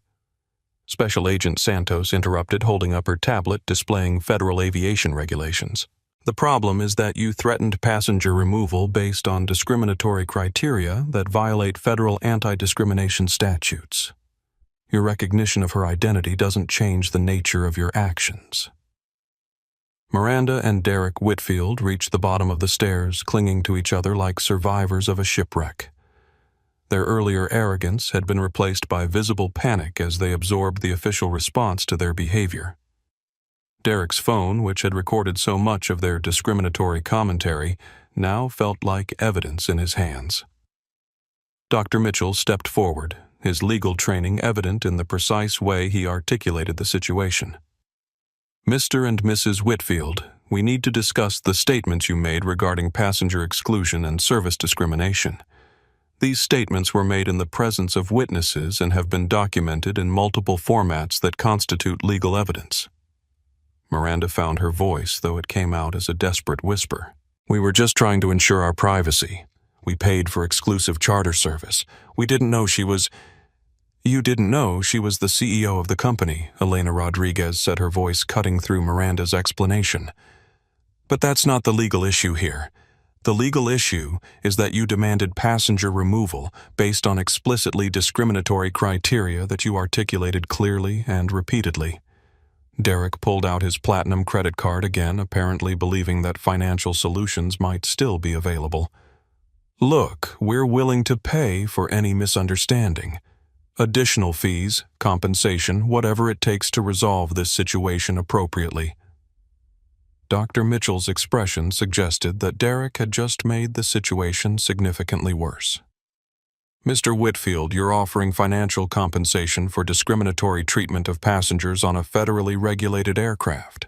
That statement is being recorded and may constitute additional evidence of intentional civil rights violations." Carmen Santos descended the stairs last, her employee badge visible, and her face showing the strain of 3 hours spent witnessing workplace discrimination while feeling powerless to stop it. Diana approached her, directly speaking quietly enough that their conversation remained private despite the surrounding official activity. "Carmen, your internal reports during the flight were noted and appreciated. Your documentation may be crucial for addressing the widespread problems this incident has revealed." Carmen's voice was shaky with relief and lingering fear. "Ms. Rodriguez-Blake, I knew what was happening was wrong, but I was afraid to challenge the captain directly. I'm so sorry I couldn't do more." "You did exactly what you should have done," Diana replied. You documented violations through proper channels and refused to participate in discriminatory behavior. Your actions may help ensure this doesn't happen to other passengers. Officer Valdez moved closer to the group, her attention focused on Trevor Mackenzie. Captain, we need to discuss the federal implications of your passenger removal request. Threatening arrest based on discriminatory criteria during federal flight operations constitutes multiple violations that require immediate attention. Trevor's legs seemed unsteady as he realized the full scope of his legal exposure. Officer, I was trying to manage charter exclusivity requirements. I didn't intend to discriminate. I was balancing passenger needs and operational efficiency. Your intentions aren't relevant to the regulatory violations, Special Agent Santos said, consulting her documentation. Federal aviation law prohibits passenger discrimination based on race, ethnicity, appearance, or assumed economic status. Your recorded statements indicate clear violations of these protections. Diana looked around at the assembled personnel, the media presence, and the 4 individuals whose actions had triggered this unprecedented response. When she spoke, her voice carried across the tarmac with the authority of someone accustomed to addressing Congress and corporate boards. Ladies and gentlemen, what happened on this aircraft tonight represents more than individual misconduct. It represents institutional problems that require institutional solutions. Captain Mackenzie's threats, the Whitfield's discriminatory demands, and the underlying assumptions that made this incident possible all point to broader issues that need comprehensive addressing. She paused, allowing her words to sink in as wind whipped across the tarmac and snow continued falling around the assembled group. This incident will not be resolved with apologies, financial compensation, or individual discipline. It will be resolved with fundamental changes to how passengers are treated, how crews are trained, and how companies are held accountable for discrimination that occurs under their authority. The gravity of her statement was emphasized by the official documentation being prepared, the media coverage being broadcast, and the federal investigations being initiated based on 3 hours of recorded evidence. The consequences begin now, Diana said quietly and turned toward Elena Rodriguez to begin the process that would reshape multiple careers and potentially influence federal aviation policy.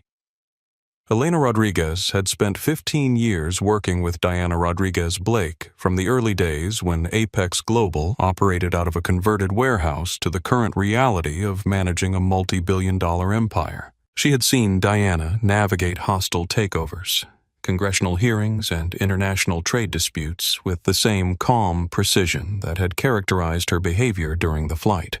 But tonight felt different. Tonight felt personal. Ms. Rodriguez Blake.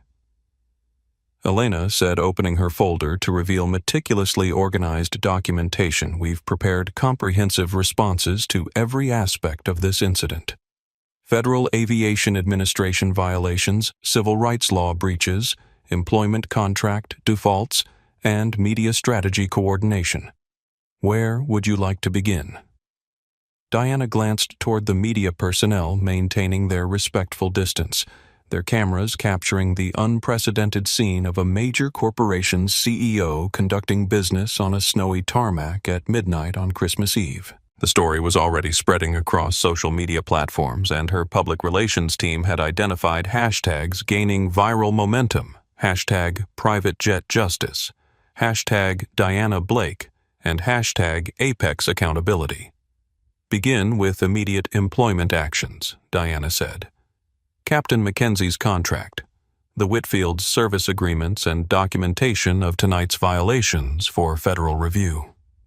Dr. Mitchell stepped forward with legal documentation that had been prepared during the flight based on real-time transmission of the incident.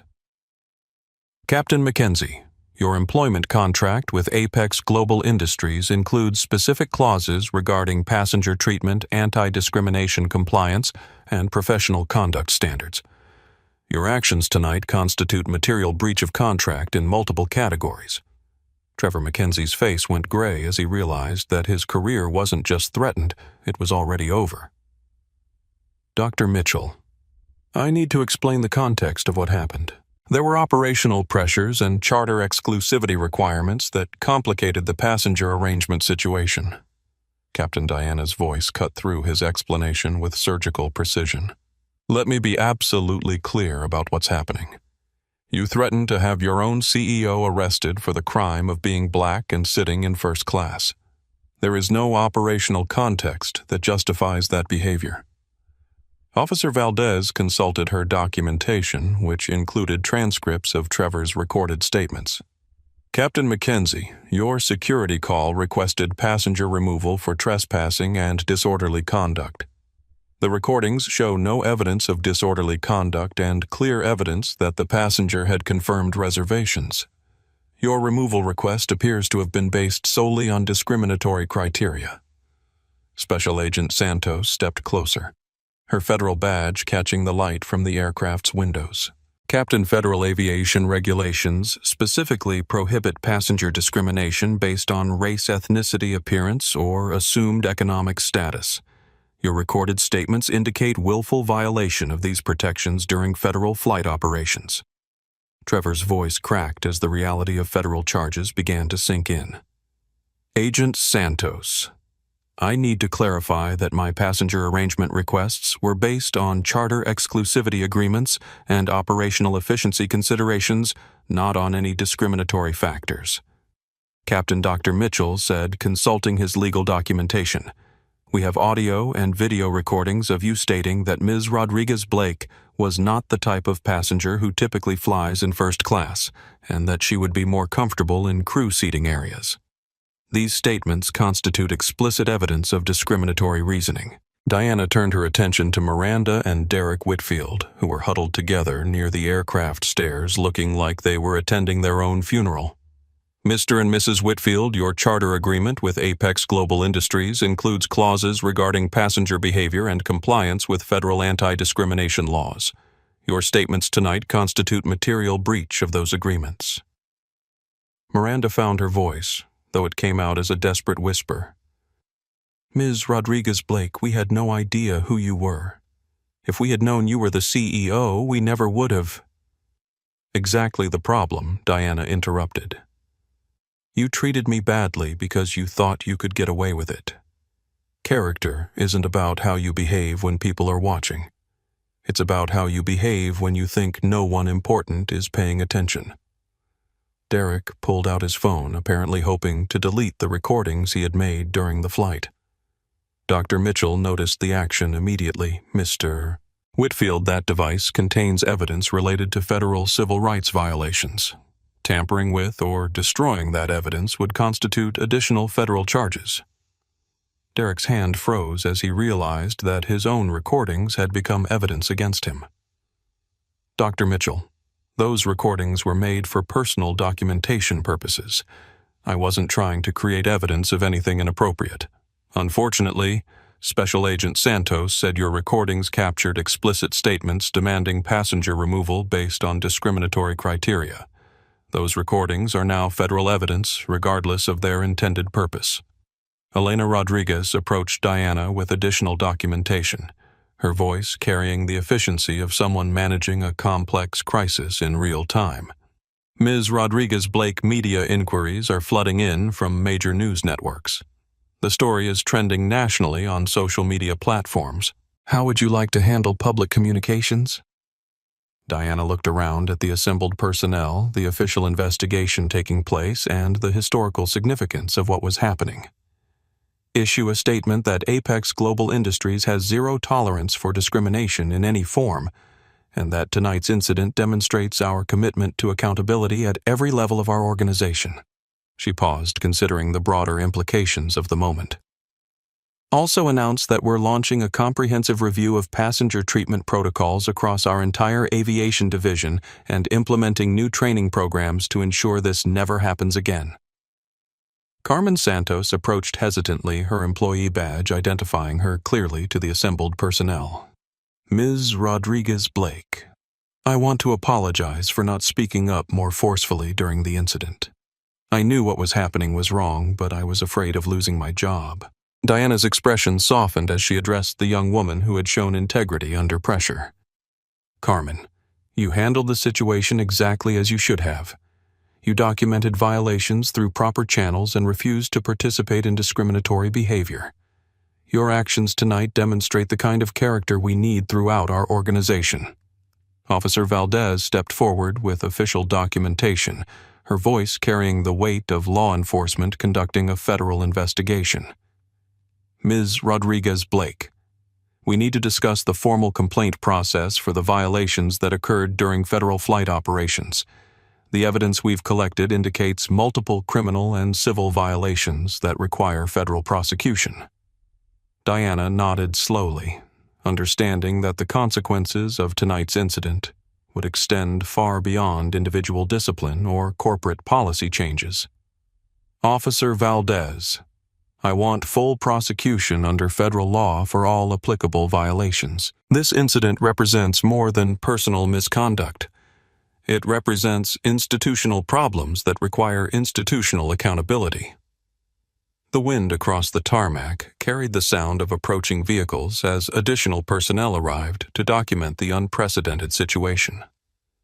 Media coverage was expanding beyond local outlets to national networks.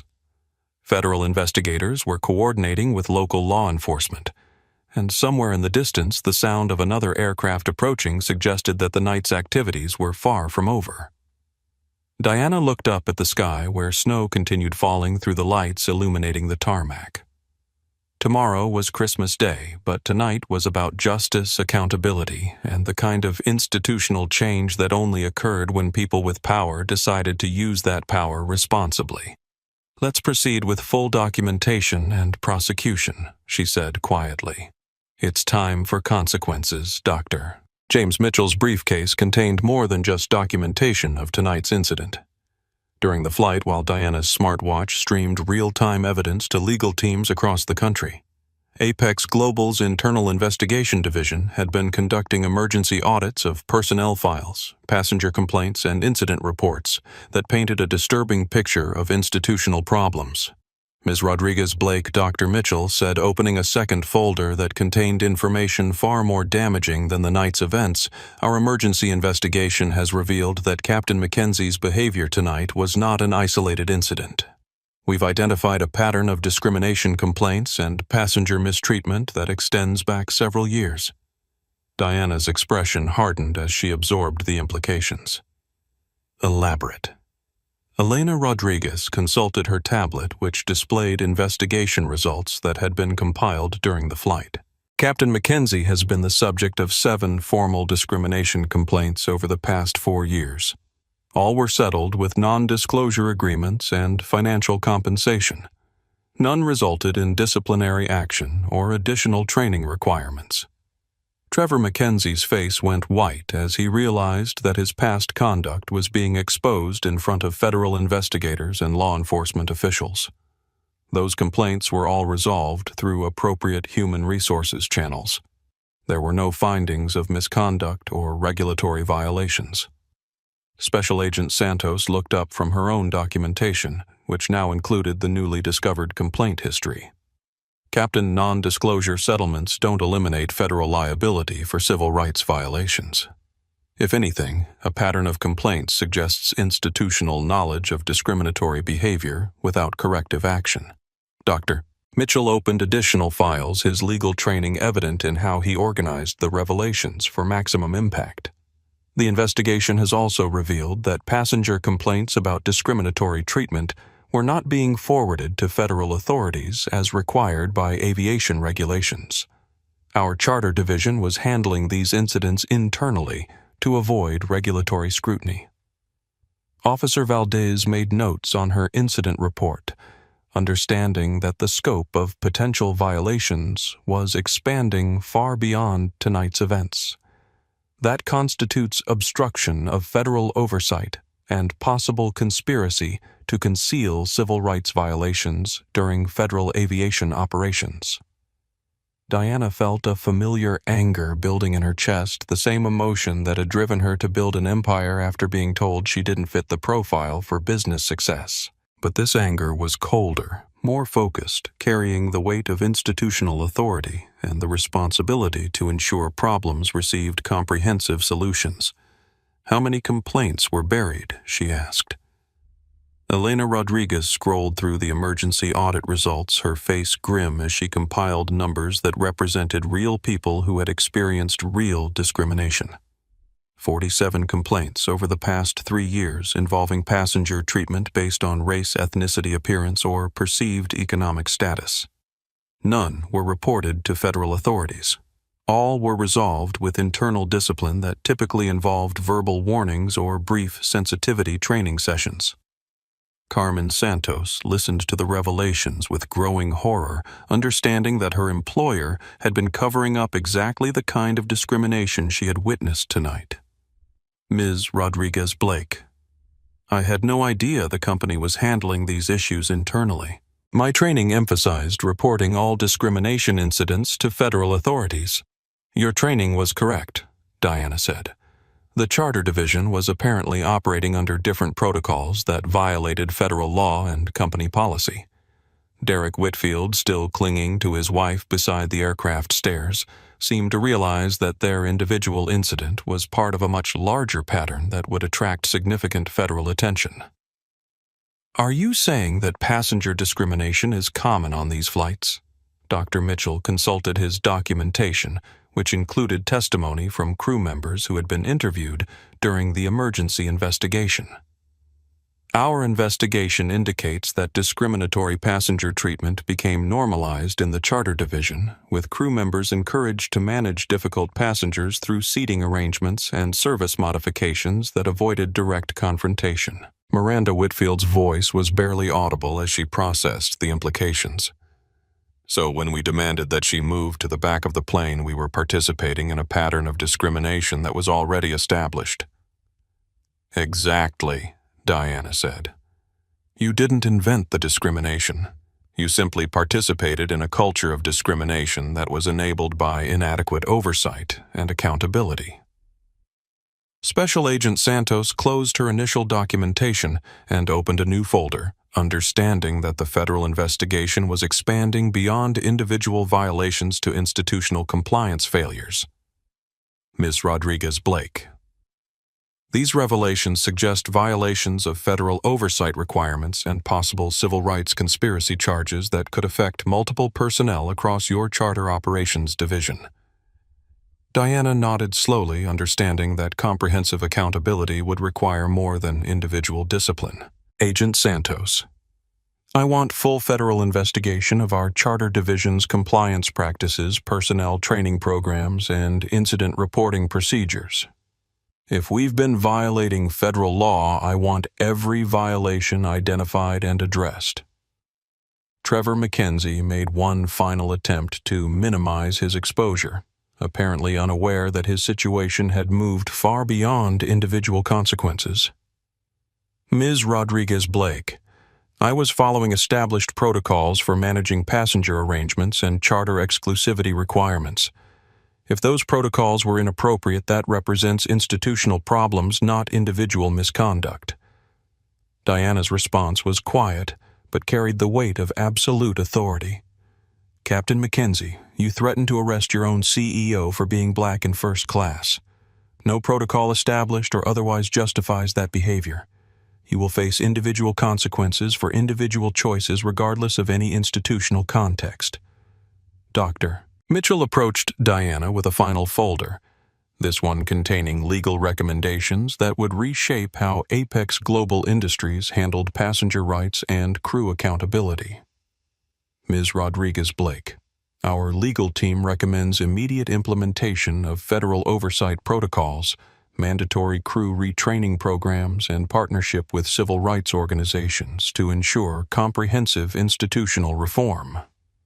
Diana looked around at the assembled personnel, understanding that tonight's incident had revealed problems that demanded solutions extending far beyond individual punishment.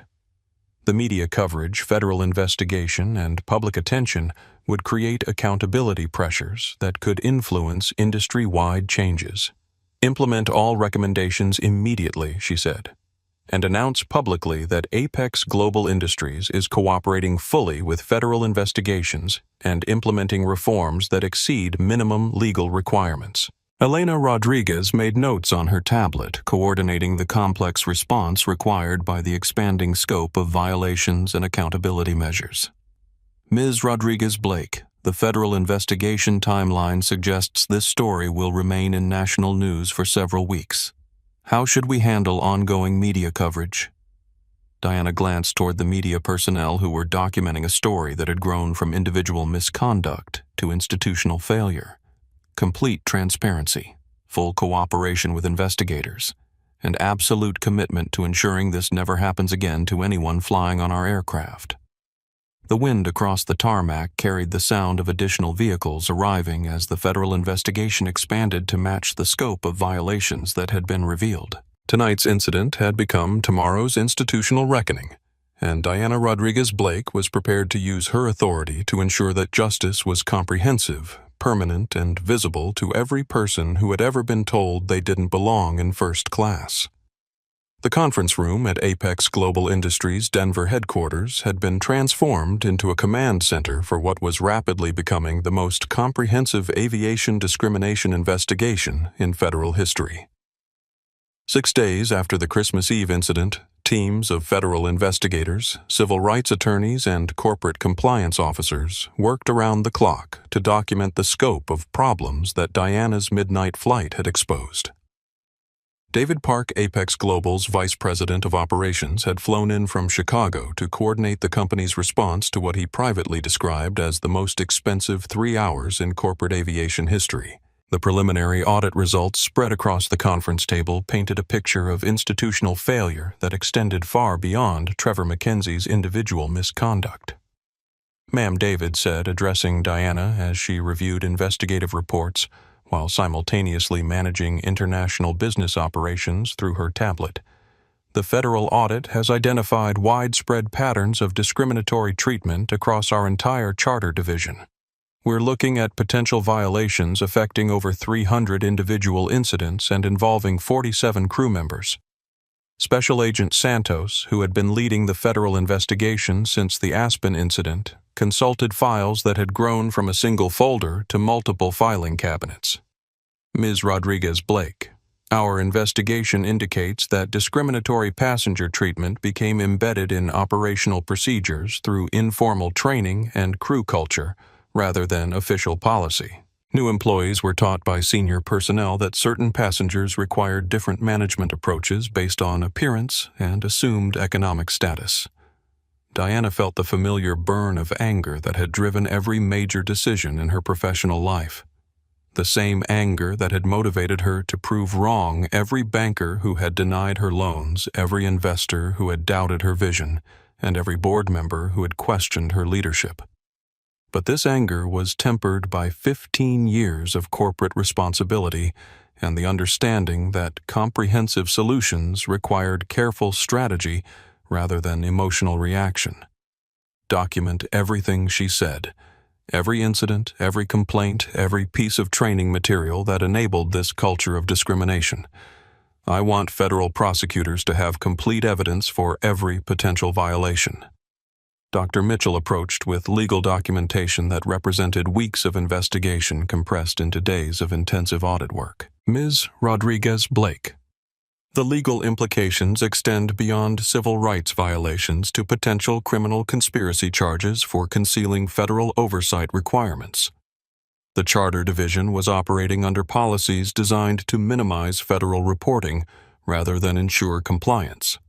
Carmen Santos, who had been promoted to Customer Advocacy Specialist and was now working directly with the investigation team, carried testimony from crew members who had been afraid to report discrimination for fear of losing their jobs. Ms. Rodriguez-Blake. We've interviewed 23 current and former employees who described a culture where reporting discrimination incidents was discouraged, and where crew members who protested passenger mistreatment faced scheduling reductions and negative performance evaluations.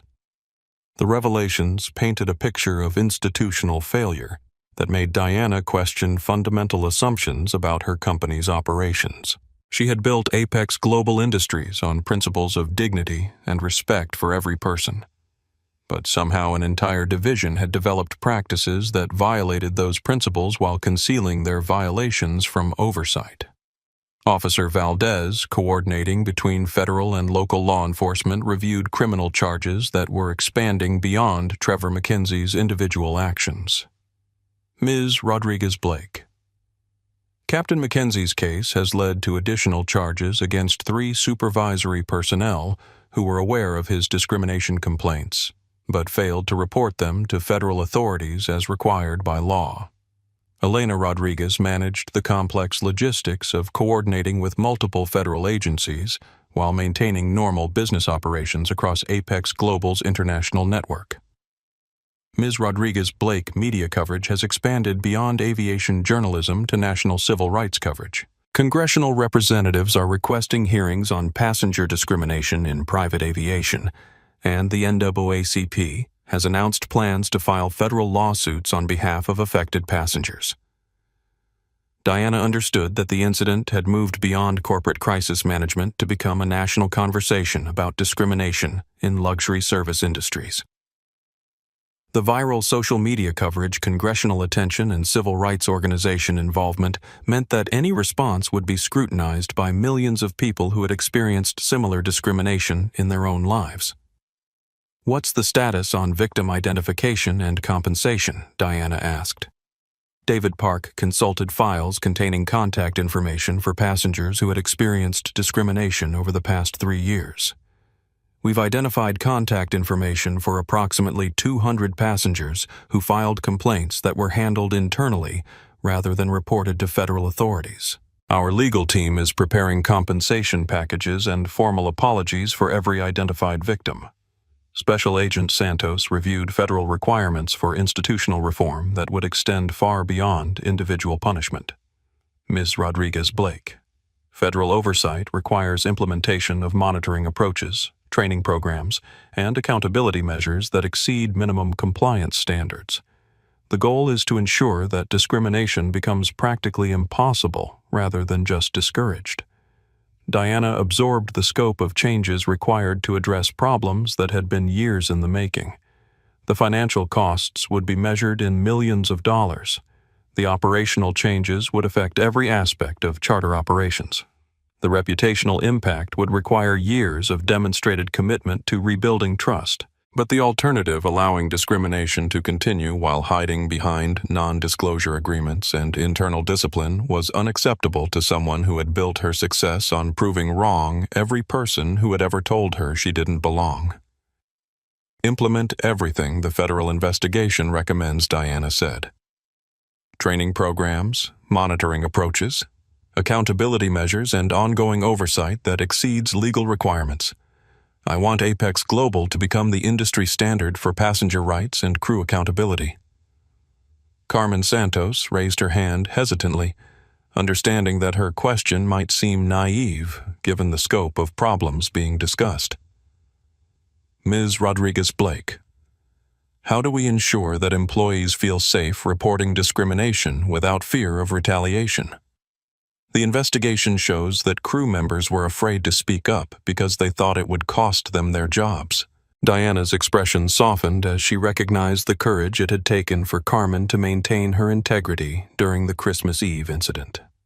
"Carmen, that's the most important question anyone has asked during this entire investigation. We create safety for reporting discrimination by making retaliation more dangerous than discrimination itself."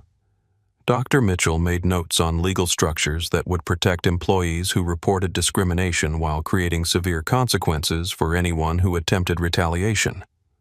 "We're implementing whistleblower protection programs, anonymous reporting approaches, and regular audit procedures that make discrimination impossible to hide and retaliation illegal to attempt." The conference room fell silent as everyone absorbed the scope of changes required to address institutional problems that had been years in the making. Outside the windows, snow continued falling across Denver.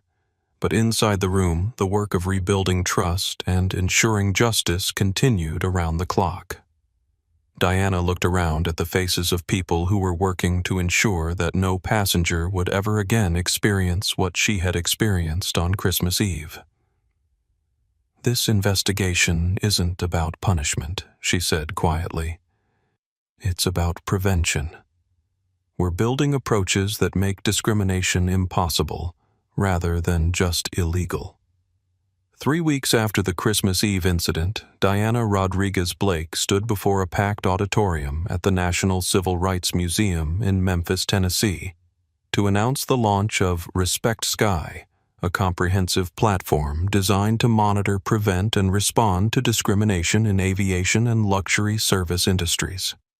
The audience included federal investigators, civil rights leaders, aviation industry executives, and passengers who had experienced discrimination across multiple service sectors. Behind Diana, a large screen displayed real-time data from the platform's beta testing, which had already identified and addressed 12 potential discrimination incidents across 6 different companies. "Ladies and gentlemen," Diana began, her voice carrying the authority of someone who had spent 3 weeks transforming personal injustice into institutional change. "3 weeks ago, I was told to move to the back of a plane I owned because someone decided I didn't look like I belonged in first class. Tonight, I'm announcing a platform that will ensure no one else experiences that kind of discrimination in any service setting." The applause was immediate and sustained, but Diana raised her hand for quiet understanding that the announcement was more important than the applause. Marcus Thompson, the social media influencer who had live-streamed the original incident to over 2 million viewers, sat in the front row with a camera capturing the platform launch for his followers. His viral documentation had become the foundation for legislative hearings and corporate accountability measures that were spreading across multiple industries. Respect Sky operates on 3 fundamental principles. Diana continued. Real-time monitoring, immediate intervention, and comprehensive accountability. Let me show you how it works. The screen behind her displayed an interface that looked deceptively simple, but represented months of artificial intelligence development and civil rights law integration. Carmen Santos, now serving as Director of Customer Advocacy, demonstrated the platform's passenger reporting approach, which allowed individuals to document discrimination incidents through smartphone applications that automatically transmitted evidence to federal authorities and civil rights organizations. When a passenger experiences discrimination, Carmen explained, her voice carrying confidence that had grown from her role in the federal investigation, they can activate Respect Sky through their phone smartwatch or any connected device. The platform immediately documents the incident with audio and video recording, transmits evidence to multiple oversight organizations, and connects the passenger with legal support resources. Special Agent Santos, who had been working with technology developers to ensure federal compliance integration, demonstrated the platform's law enforcement interface.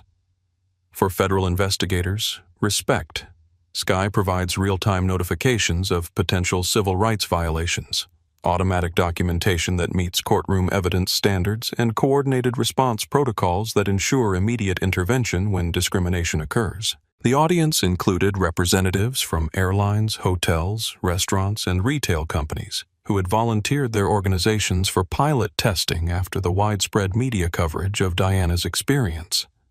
The preliminary results showed discrimination incidents decreasing by over 80% in organizations using the platform, not because discrimination had disappeared, but because the certainty of documentation and accountability made discriminatory behavior practically impossible.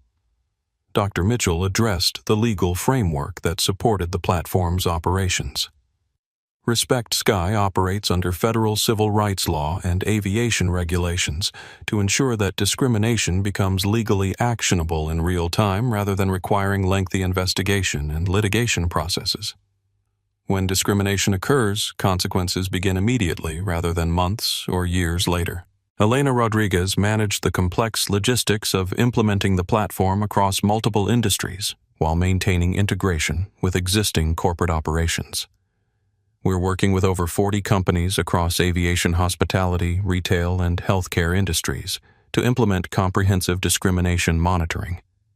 The goal is to create industry-wide accountability that makes discrimination financially impossible as well as legally unacceptable. Diana moved to the center of the stage, her presence commanding attention from audience members who represented every aspect of the civil rights and business communities. Respect Sky isn't just about catching discrimination after it happens. It's about preventing discrimination by making the consequences immediate, visible, and financially devastating for companies that allow it to occur. The screen displayed financial data showing the costs of discrimination for companies using the platform. Organizations that failed to address discrimination incidents faced real-time publicity, federal investigation, and consumer boycotts that made discriminatory behavior economically catastrophic. "We're not asking companies to be perfect," Diana continued. "We're requiring companies to be accountable. When discrimination occurs, the platform ensures immediate corrective action, comprehensive investigation, and changes that prevent similar incidents from affecting other customers." Marcus Thompson raised his hand from the audience, his question representing millions of social media followers who had been following the story since Christmas Eve. "Ms. Rodriguez-Blake, how do you prevent companies from simply refusing to participate in respect?" Sky, monitoring Diana's smile, suggested she had anticipated exactly this question. Marcus: "That's where market pressure becomes more effective than regulatory pressure. Companies that refuse Respect Sky monitoring face consumer awareness campaigns that highlight their unwillingness to ensure discrimination-free service. Customers vote with their wallets, and increasingly customers are choosing companies that demonstrate commitment to treating everyone with dignity and respect." The platform's implementation timeline showed expansion across major metropolitan areas within 6 months, national coverage within 12 months, and international adoption within 18 months.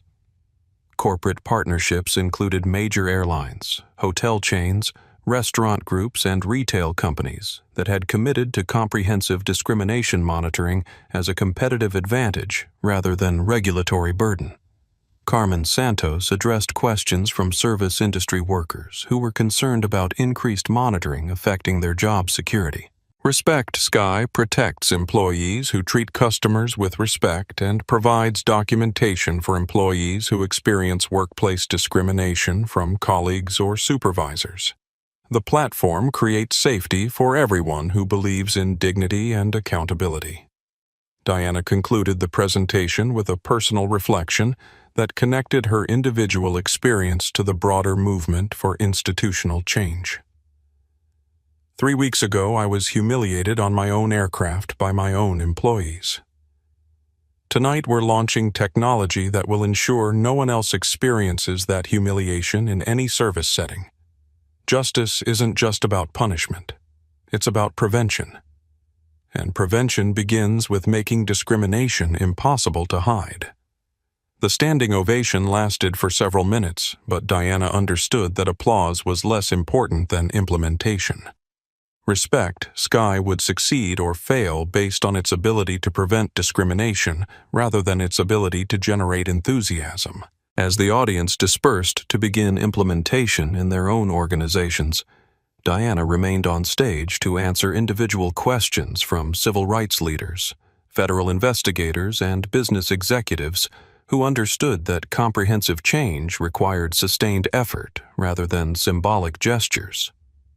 The platform was live, the monitoring approaches were active, and the accountability measures were in place. What remained was the daily work of ensuring that dignity and respect became practical realities rather than aspirational goals.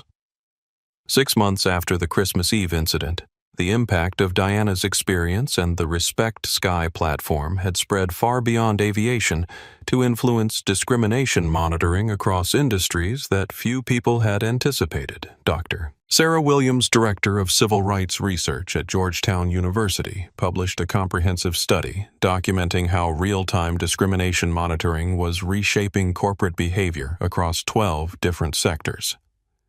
The Rodriguez-Blake effect, as civil rights researchers had begun calling the phenomenon, demonstrated how individual incidents of discrimination could become catalysts for comprehensive institutional change when supported by technology, legal accountability, and sustained public attention.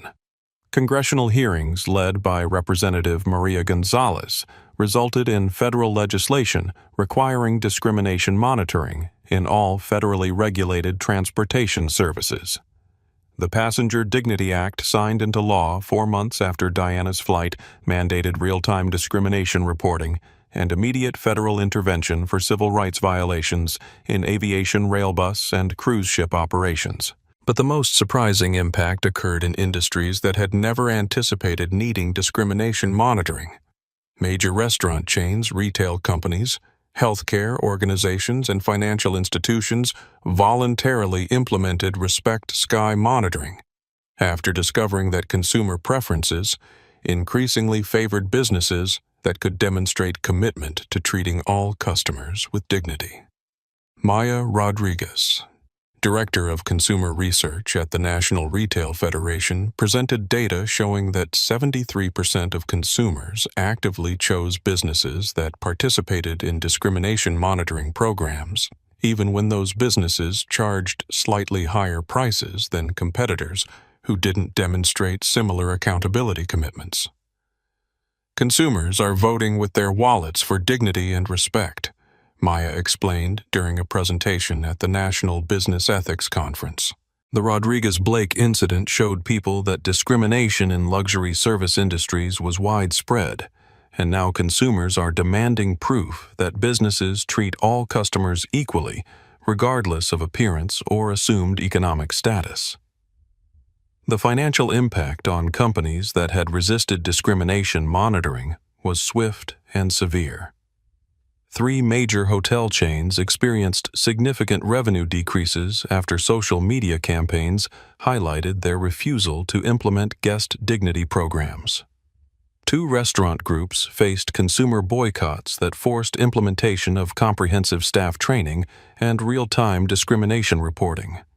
Carmen Santos, now serving as National Director of Customer Advocacy for Apex Global Industries, managed training programs that had been adopted by over 200 companies across 8 industries. Her experience during the Christmas Eve incident had become a case study in employee advocacy and ethical courage that was taught in business schools and customer service programs nationwide. The most important lesson from our experience, Carmen told a conference of hospitality industry executives, is that employees want to do the right thing when they feel safe to do so. Discrimination monitoring protects customers and employees by making retaliation against ethical behavior more dangerous than allowing discrimination to continue. Federal Aviation Administration reforms extended beyond passenger treatment to include comprehensive crew training, incident reporting requirements, and regular audits that made discriminatory behavior practically impossible in commercial and private aviation. Captain Trevor McKenzie's case became a cautionary tale taught in pilot training programs as an example of how individual prejudice could destroy careers and expose companies to federal prosecution. The aviation industry's adoption of comprehensive discrimination monitoring influenced similar changes in other transportation sectors. Amtrak implemented passenger dignity programs across all routes. Major bus companies adopted real-time discrimination reporting. Cruise lines established guest advocacy approaches that prevented discriminatory treatment in dining, entertainment, and service settings.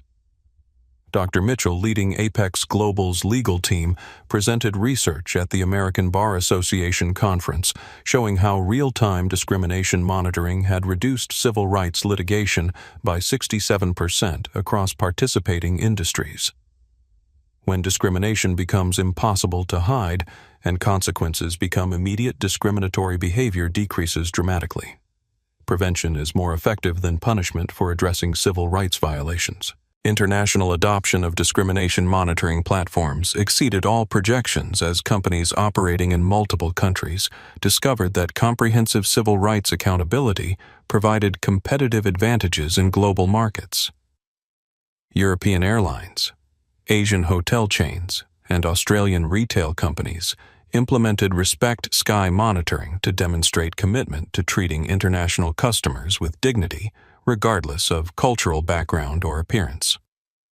Marcus Thompson's continued social media coverage of implementation results reached over 50 million followers who tracked progress across multiple industries.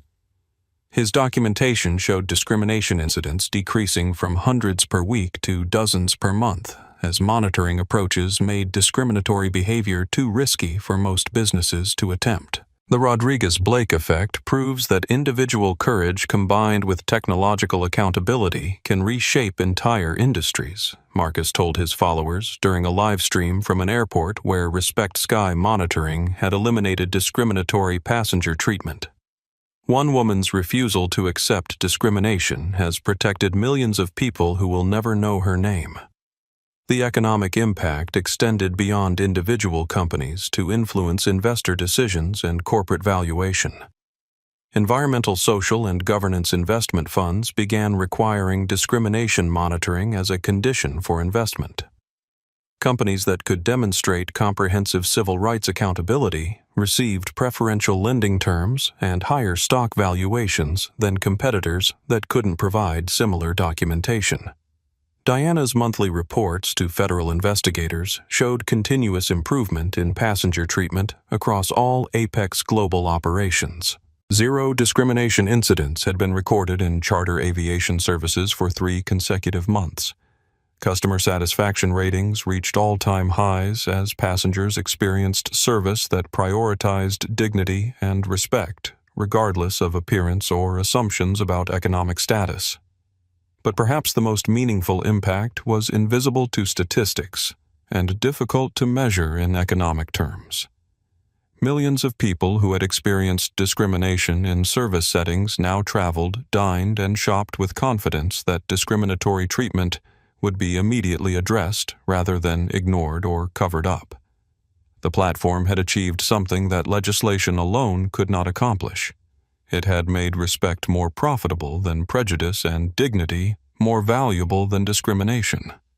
1 year after the Christmas Eve incident, Diana Rodriguez-Blake returned to Aspen for the first time since her experience with Captain Mackenzie and the Whitfields. This time, she flew on the same aircraft tail number N11127DR with a crew that had completed comprehensive discrimination awareness training and understood that passenger dignity was not negotiable under any circumstances.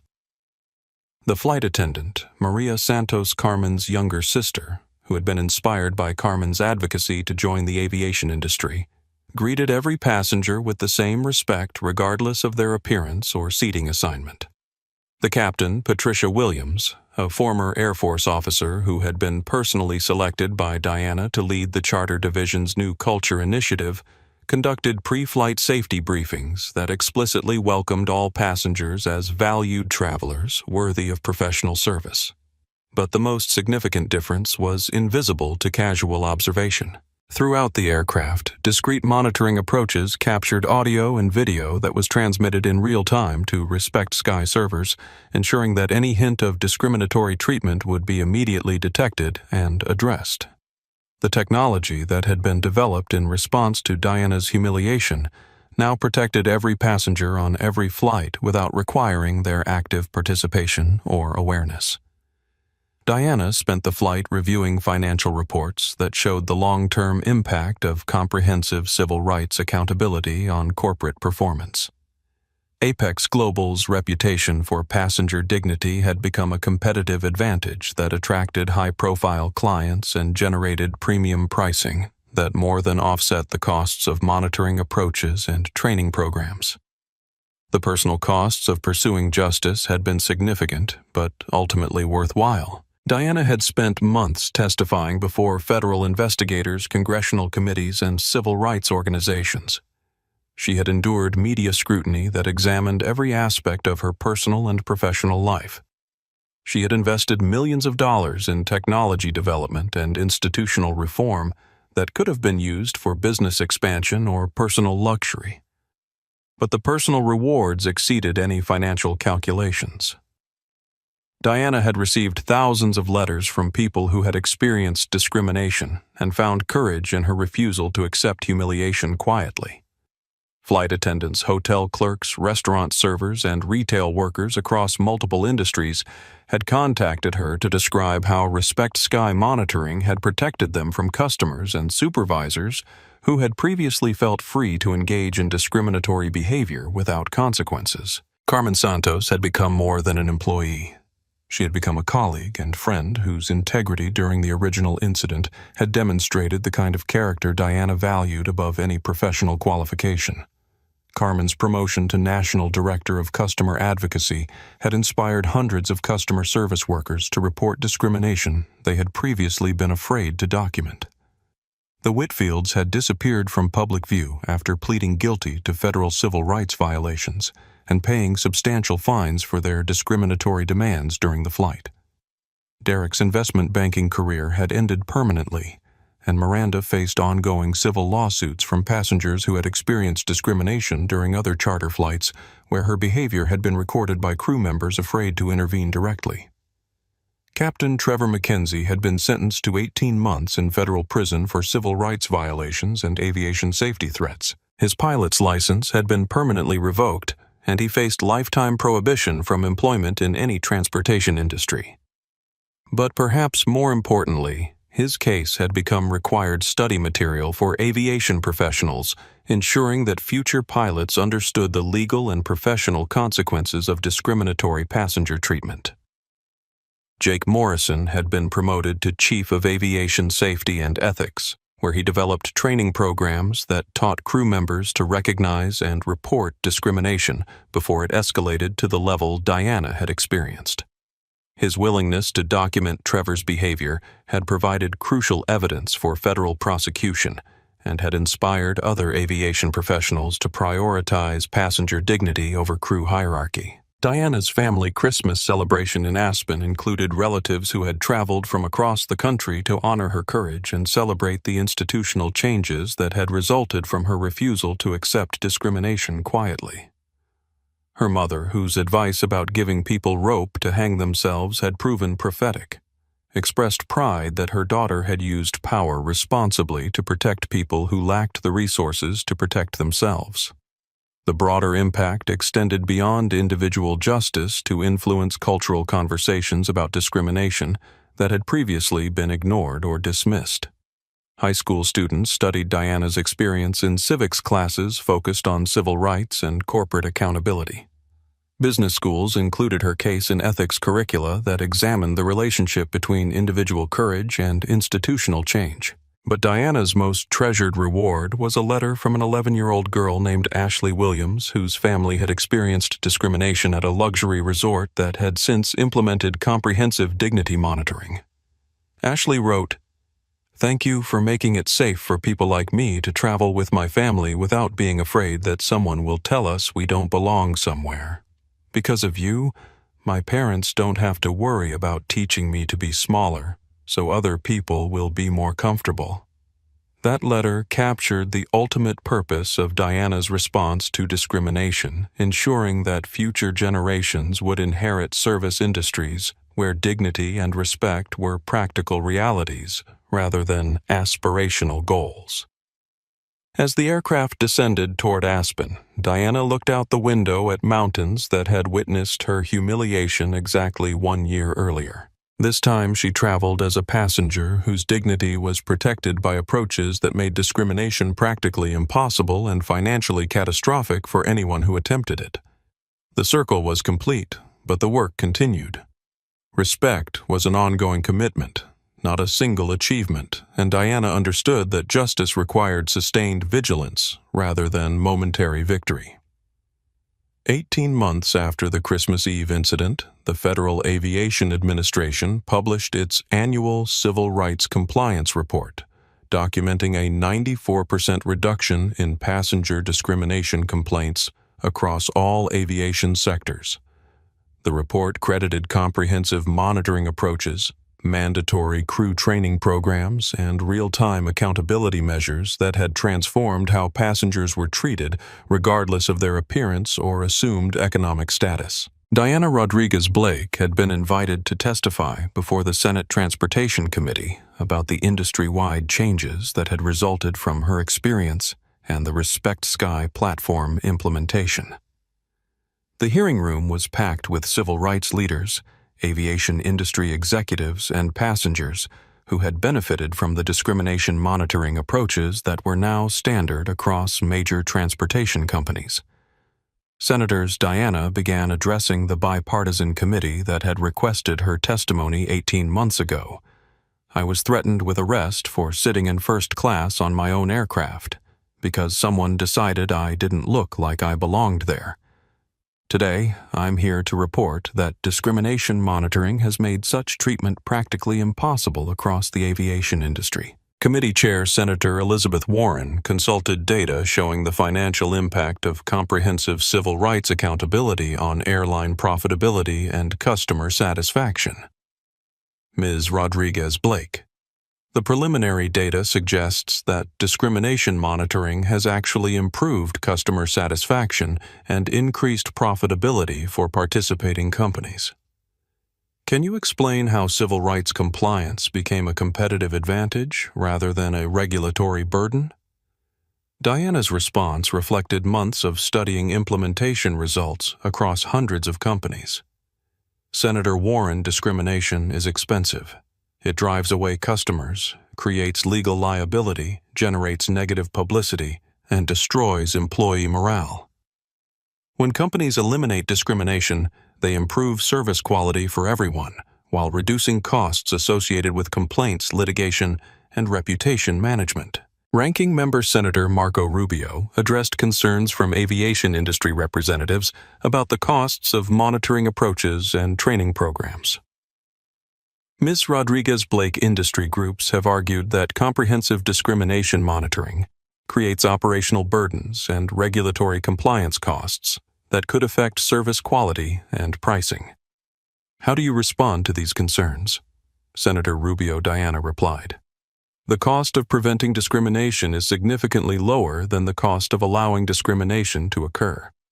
Companies that have implemented monitoring approaches report reduced liability insurance costs, decreased legal expenses, increased customer retention, and improved employee productivity that more than offset monitoring and training investments." Carmen Santos, now serving as Assistant Administrator for Passenger Rights at the Federal Aviation Administration, presented data showing the impact of real-time discrimination monitoring on employee behavior and customer experience. Senators' crew members report feeling more confident in their ability to provide excellent service when they know that discriminatory behavior will be immediately detected and addressed. Customers report feeling more comfortable and confident when they travel, knowing that any mistreatment will be documented and resolved immediately. The testimony included video evidence from Marcus Thompson, whose social media coverage had reached over 100 million viewers and documented discrimination prevention across multiple industries. His presentation showed before and after footage from airports, hotels, restaurants, and retail establishments that demonstrated how monitoring approaches had changed customer interactions. The Rodriguez-Blake effect has proven that individual courage combined with technological accountability can reshape entire industries, Marcus told the committee via video conference from an airport where he was documenting discrimination prevention programs. One woman's refusal to accept discrimination has protected millions of travelers who will never know her name. International adoption data presented by Dr. Mitchell showed that discrimination monitoring had become a global standard for luxury service industries, with companies in 34 countries implementing Respect Sky-compatible approaches to demonstrate commitment to treating all customers with dignity, regardless of cultural background or appearance. The platform has created international accountability standards that protect travelers, workers, and businesses by making discrimination too risky and too expensive to attempt, Dr. Mitchell testified. Countries with comprehensive monitoring approaches report increased tourism revenue, improved international business relationships, and enhanced global reputation for fair treatment of visitors. Senator Warren addressed the long-term implications of discrimination monitoring for federal policy and regulatory oversight. Ms. Rodriguez-Blake, Do you believe that real-time civil rights monitoring should be expanded beyond transportation to other federally regulated industries? Diana's response reflected her understanding that comprehensive change required sustained commitment rather than limited implementation. Senator discrimination doesn't recognize industry boundaries. If monitoring approaches can prevent discrimination in aviation, they can prevent discrimination in healthcare, banking, housing, education, and employment. The technology exists, the legal framework is established, and the public support is overwhelming. The committee's final questions addressed the personal cost of pursuing institutional change, and whether individual victims of discrimination should be expected to bear the burden of fighting for comprehensive accountability. Diana's response captured the philosophy that had guided her entire approach to the incident and its aftermath. Senators, I didn't choose to experience discrimination, but I did choose how to respond to discrimination. Individual courage can inspire institutional change, but institutional change requires sustained commitment from leaders who have the power to make discrimination impossible rather than just illegal.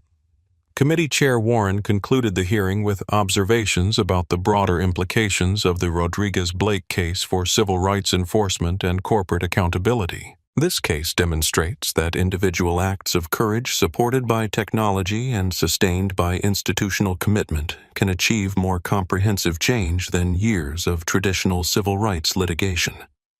As Diana left the hearing room, she was approached by a young black woman wearing a flight attendant uniform, who thanked her for making it possible to work in aviation without fear of discriminatory treatment from passengers or crew members. The woman's words reminded Diana that justice was measured not by headlines or legislation, but by individual experiences of dignity and respect that would never make the news. The work continued, but the standard had been established. Discrimination was no longer a cost of doing business, but a choice that carried immediate, visible, and financially catastrophic consequences for anyone who made it. 2 years after the Christmas Eve incident, the human cost of Diana's experience had been measured not only in changed policies and federal legislation, but in the individual lives that had been protected from discrimination by the accountability approaches that emerged from her refusal to accept humiliation quietly. Trevor McKenzie sat in a minimum security federal prison in Colorado, where he served as a cautionary example for other inmates who had lost careers due to discriminatory behavior. His case had become required reading in criminal justice programs focused on civil rights violations, and his recorded statements from the flight were used in training programs to demonstrate how prejudice could escalate to federal crimes. But Trevor's punishment extended beyond prison time. His pilot's license had been permanently revoked, ending a career that had taken decades to build. His name appeared in federal databases that prohibited employment in transportation industries. Most devastatingly, his family had been forced to relocate after media coverage made their hometown residence untenable due to public recognition and social ostracism. Trevor's wife, Linda McKenzie, had filed for divorce 6 months after his conviction, citing her inability to reconcile the man she had married with the person whose discriminatory behavior had been broadcast to millions of people.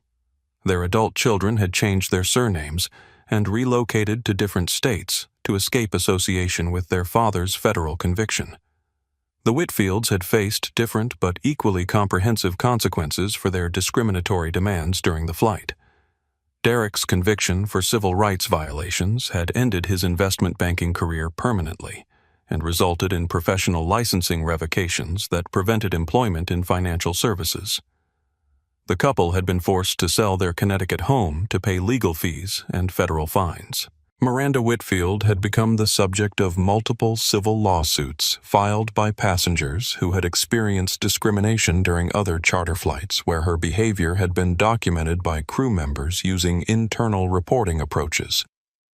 Her social media accounts, once filled with luxury travel photography, had been deleted after becoming targets for public criticism about entitled behavior and discriminatory attitudes.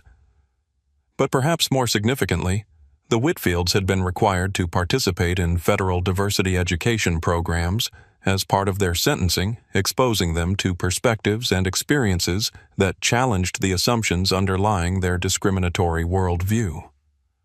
Miranda's required community service at civil rights organizations had forced her to confront the real-world impact of the prejudices she had expressed so casually during the flight.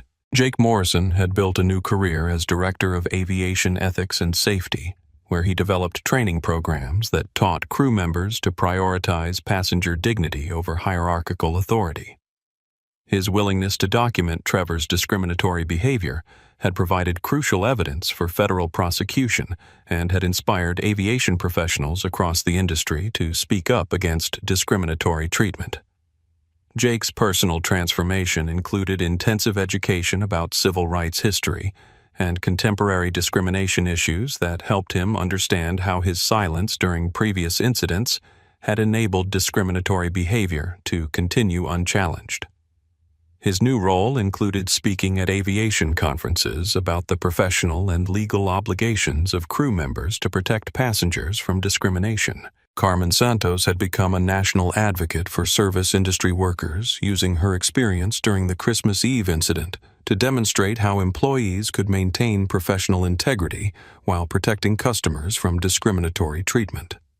Her promotion to Executive Director of Customer Rights at Apex Global Industries had inspired customer service workers across multiple industries to report discrimination they had previously been afraid to document.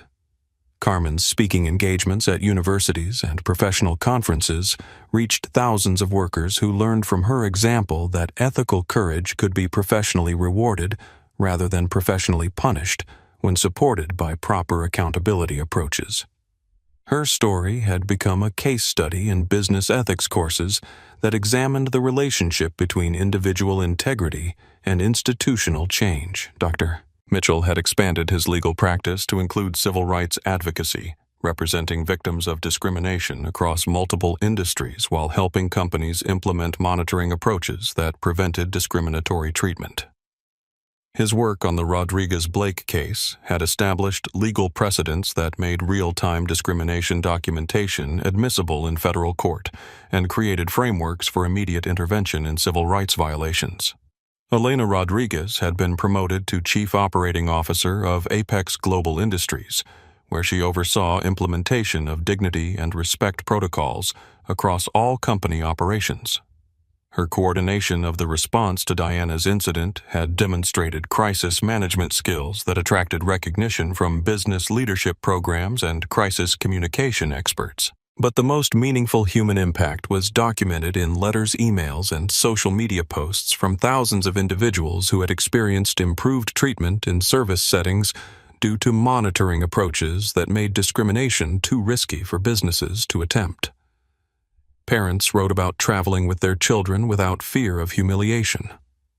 Elderly passengers described air travel experiences where their dignity was respected regardless of mobility limitations. Young professionals reported hotel and restaurant experiences where their appearance didn't determine their treatment. Marcus Thompson had built his social media following to over 10 million users by documenting discrimination prevention across industries.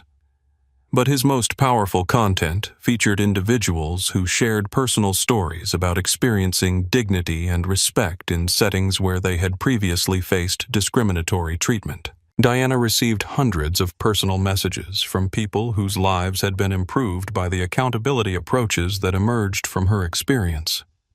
A teenage girl thanked her for making it safe to fly to college interviews without worrying about discriminatory treatment. An elderly man expressed gratitude for hotel experiences where his dignity was respected despite mobility limitations. A young mother described restaurant experiences where her children were treated with kindness regardless of their family's appearance or economic status.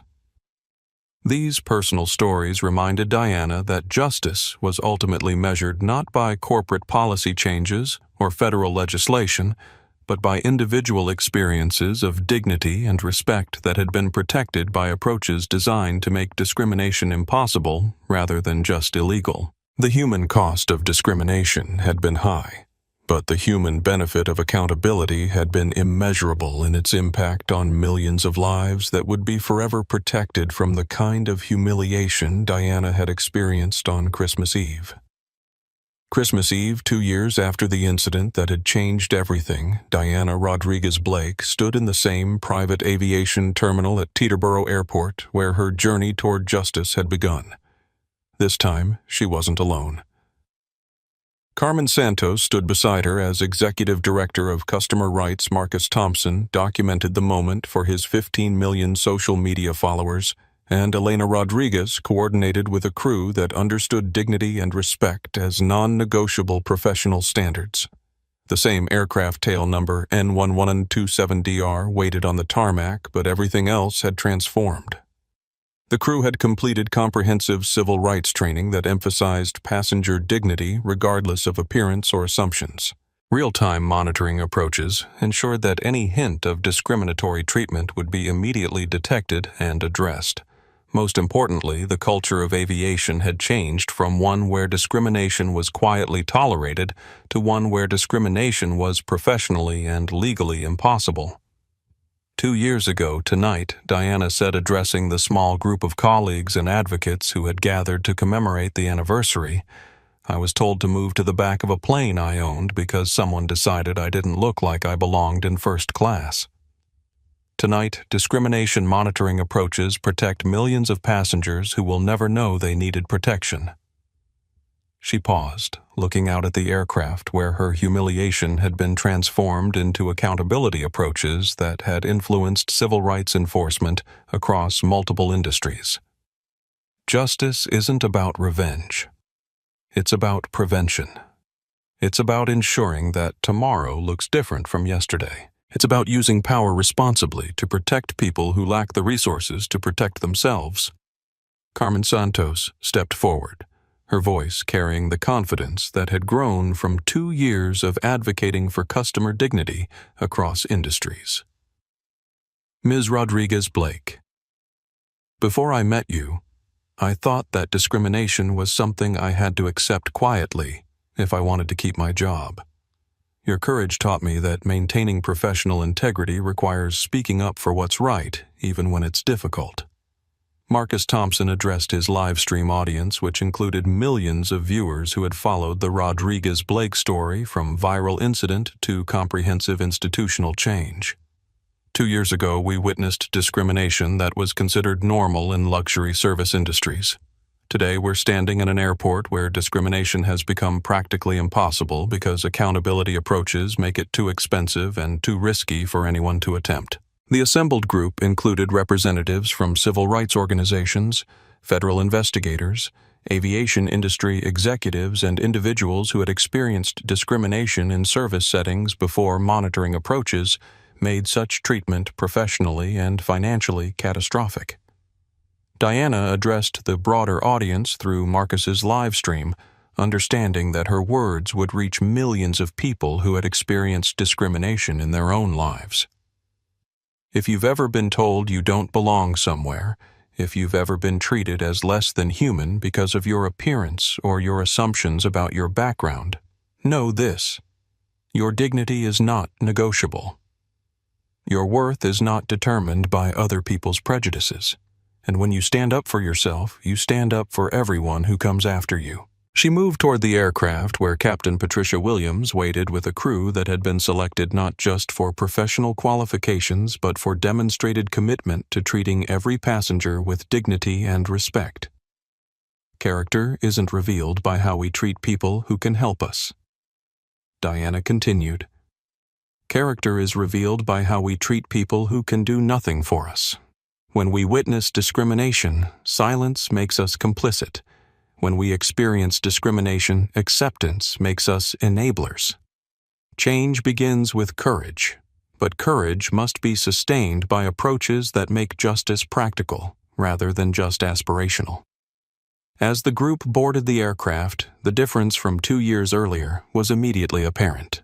Every passenger was greeted with the same respect regardless of their appearance.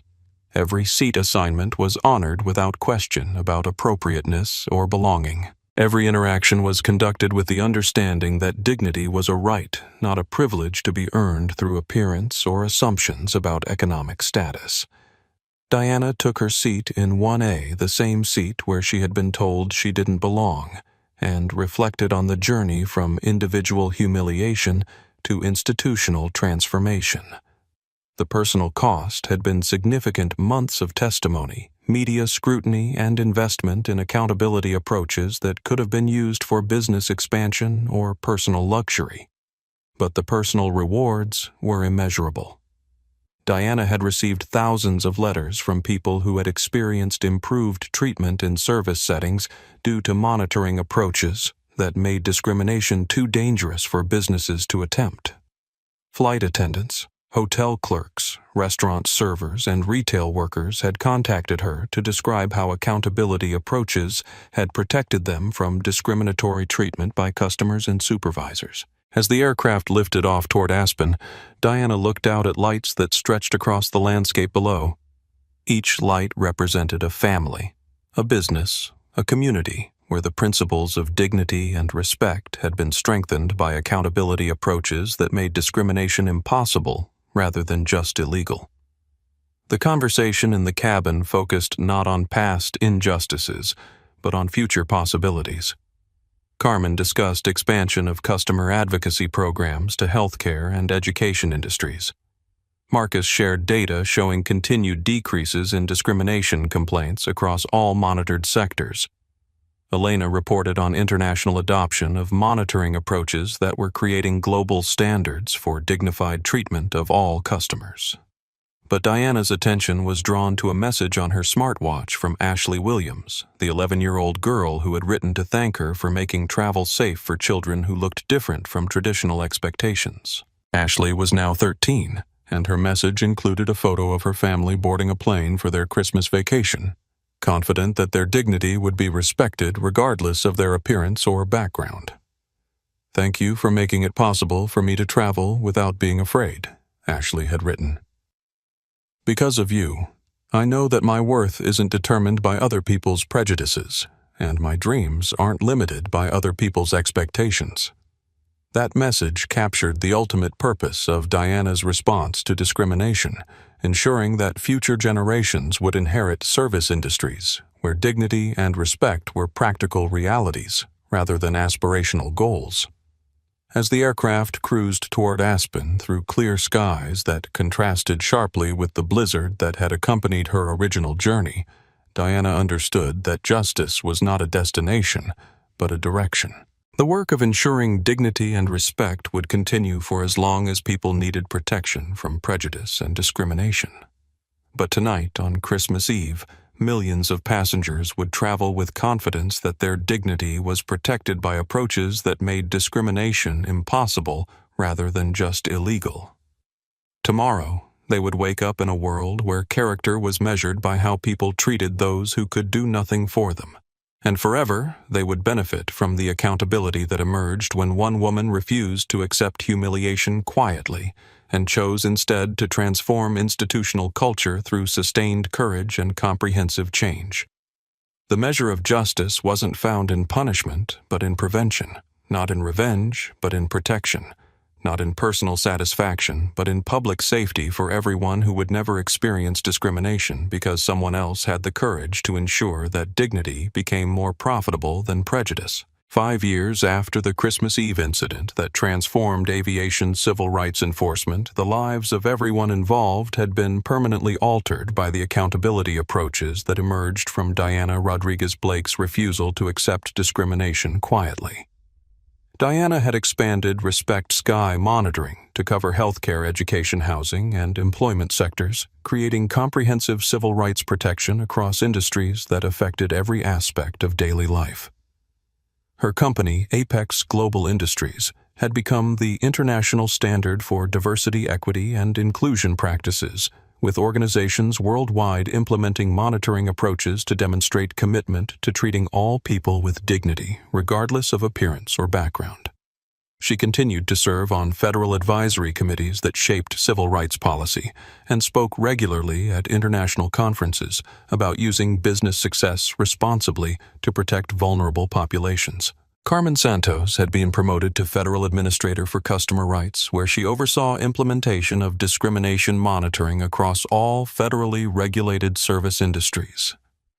Her testimony before congressional committees influenced legislation that expanded civil rights protection to include real-time accountability measures and immediate intervention protocols. She had become a national advocate for service industry workers, using her platform to ensure that employees felt safe reporting discrimination without fear of professional retaliation. Marcus Thompson had transformed his social media platform into a comprehensive civil rights advocacy organization that reached over 50 million followers across multiple platforms. His documentation of discrimination prevention programs had influenced corporate policies across dozens of industries, and his annual Dignity Report provided accountability metrics that investors used to evaluate company commitment to civil rights compliance. He had been recognized by civil rights organizations as one of the most effective advocates for institutional change through digital activism. Trevor McKenzie had been released from federal prison after serving 18 months for civil rights violations, but his conviction had permanently ended his career in aviation and transportation industries. He worked in a warehouse in rural Colorado, far from the aviation industry, where his discriminatory behavior had cost him everything he had spent decades building. His case continued to be studied in criminal justice and business ethics programs as an example of how individual prejudice could escalate to federal crimes with devastating personal and professional consequences. The Whitfields had divorced 6 months after their conviction for civil rights violations, with Derek working in retail sales and Miranda employed at a call center in a different state. Their social media presence had been permanently deleted after becoming targets for public criticism about discriminatory behavior in luxury service settings. They had been required to complete community service at civil rights organizations as part of their federal sentencing, exposing them to perspectives that challenged the prejudices underlying their discriminatory worldview. Jake Morrison had been promoted to National Director of Aviation Ethics, where he developed training programs that taught crew members to prioritize passenger dignity over hierarchical authority. His willingness to document Trevor's discriminatory behavior had provided crucial evidence for federal prosecution and had inspired aviation professionals to speak up against discriminatory treatment. He regularly addressed industry conferences about professional obligations to protect passengers from discrimination. Elena Rodriguez served as Chief Operating Officer of Apex Global Industries, overseeing dignity and respect protocols across all company operations in 47 countries. Her crisis management during the original incident had demonstrated leadership skills that attracted recognition from international business organizations, and she had become a sought-after consultant for companies implementing comprehensive civil rights accountability approaches. Dr. Mitchell had established a civil rights law practice that specialized in real-time discrimination monitoring and federal compliance approaches. His legal work on the Rodriguez-Blake case had created precedents for immediate intervention in civil rights violations and established frameworks for comprehensive accountability that had been adopted by companies worldwide. The Rodriguez-Blake effect had influenced civil rights enforcement and corporate accountability practices across 34 countries, with international adoption of discrimination monitoring, creating global standards for dignified treatment of customers, employees, and service recipients.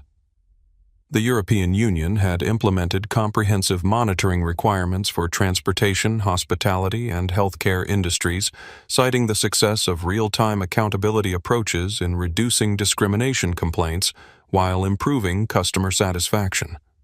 Corporate culture across multiple industries had fundamentally shifted from tolerance of discrimination to active prevention of discriminatory behavior.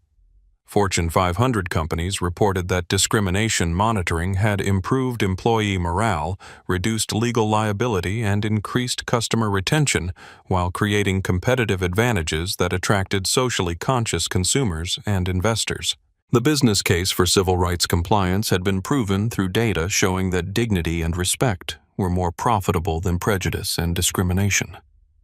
Educational institutions worldwide used the Rodriguez-Blake case in business ethics, civil rights law, and social justice curricula that examined the relationship between individual courage and institutional change.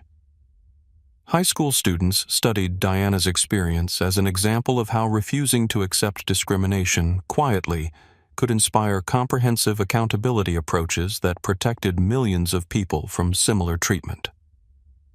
Federal legislation inspired by the incident had expanded beyond aviation to require discrimination monitoring in healthcare, banking, housing, and employment sectors. The Passenger Dignity Act had been followed by comprehensive civil rights legislation that created real-time accountability for discriminatory treatment across all federally regulated industries. Congressional representatives regularly cited the Rodriguez-Blake case when advocating for expanded civil rights protection and immediate intervention protocols.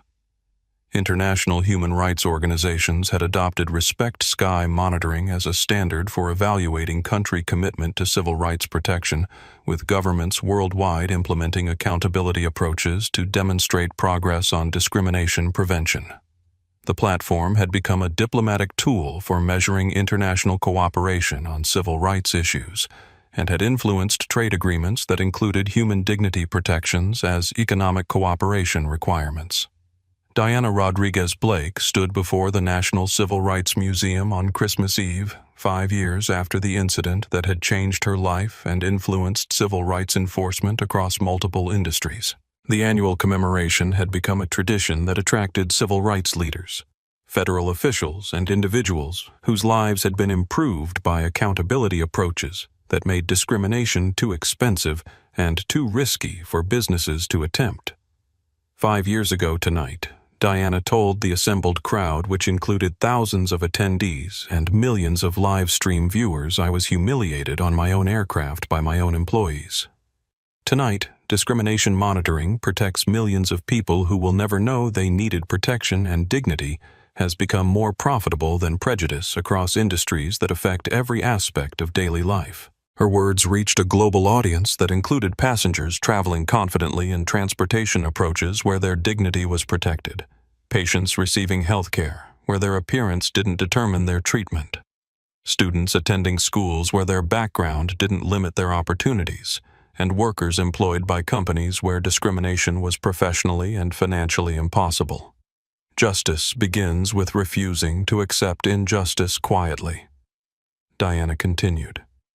But justice is sustained by building approaches that make injustice impossible rather than just illegal.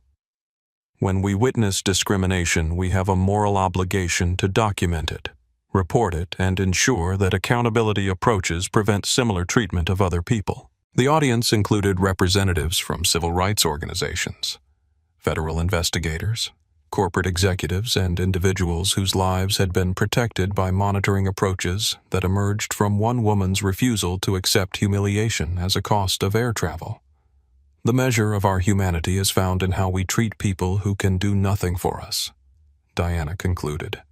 When we protect the vulnerable, defend the marginalized, and ensure dignity for everyone regardless of their appearance or background, we create a society where everyone's children can travel safely, work confidently, and dream without limits. As the ceremony concluded and attendees dispersed to continue the work of ensuring justice and accountability across multiple sectors, Diana reflected on the journey from individual discrimination to institutional transformation. The personal cost had been significant, but the public benefit had been immeasurable in its impact on millions of lives forever protected from the kind of treatment she had experienced. Dignity was not negotiable. Respect was not optional.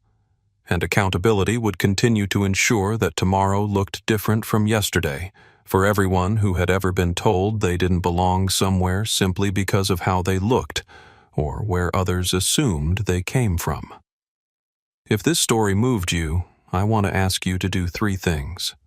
First, hit that like button to help this video reach more people who need to hear this message. Stories like Diana's don't spread by accident. They spread because people like you choose to share them. Second, subscribe to this channel and hit that notification bell so you never miss stories about courage, justice, and people who refuse to accept discrimination quietly. And third, share this video with someone who needs to know that their dignity matters, their worth isn't determined by other people's prejudices, and that standing up for yourself means standing up for everyone who comes after you. In the comments below, tell me about a time when you witnessed discrimination, or when someone stood up for what was right, even when it was difficult. Your story matters. Your voice matters. And together we can build a world where everyone's children can travel safely, work confidently, and dream without limits. Remember, justice begins with refusing to accept injustice quietly. Character is revealed by how we treat people who can do nothing for us. And sometimes one person's courage to say no to discrimination can change entire industries and protect millions of people who will never know their names. Thank you for watching. Thank you for caring. And thank you for being part of the change this world needs. Until next time, keep standing up, keep speaking out, and never forget that dignity is not negotiable.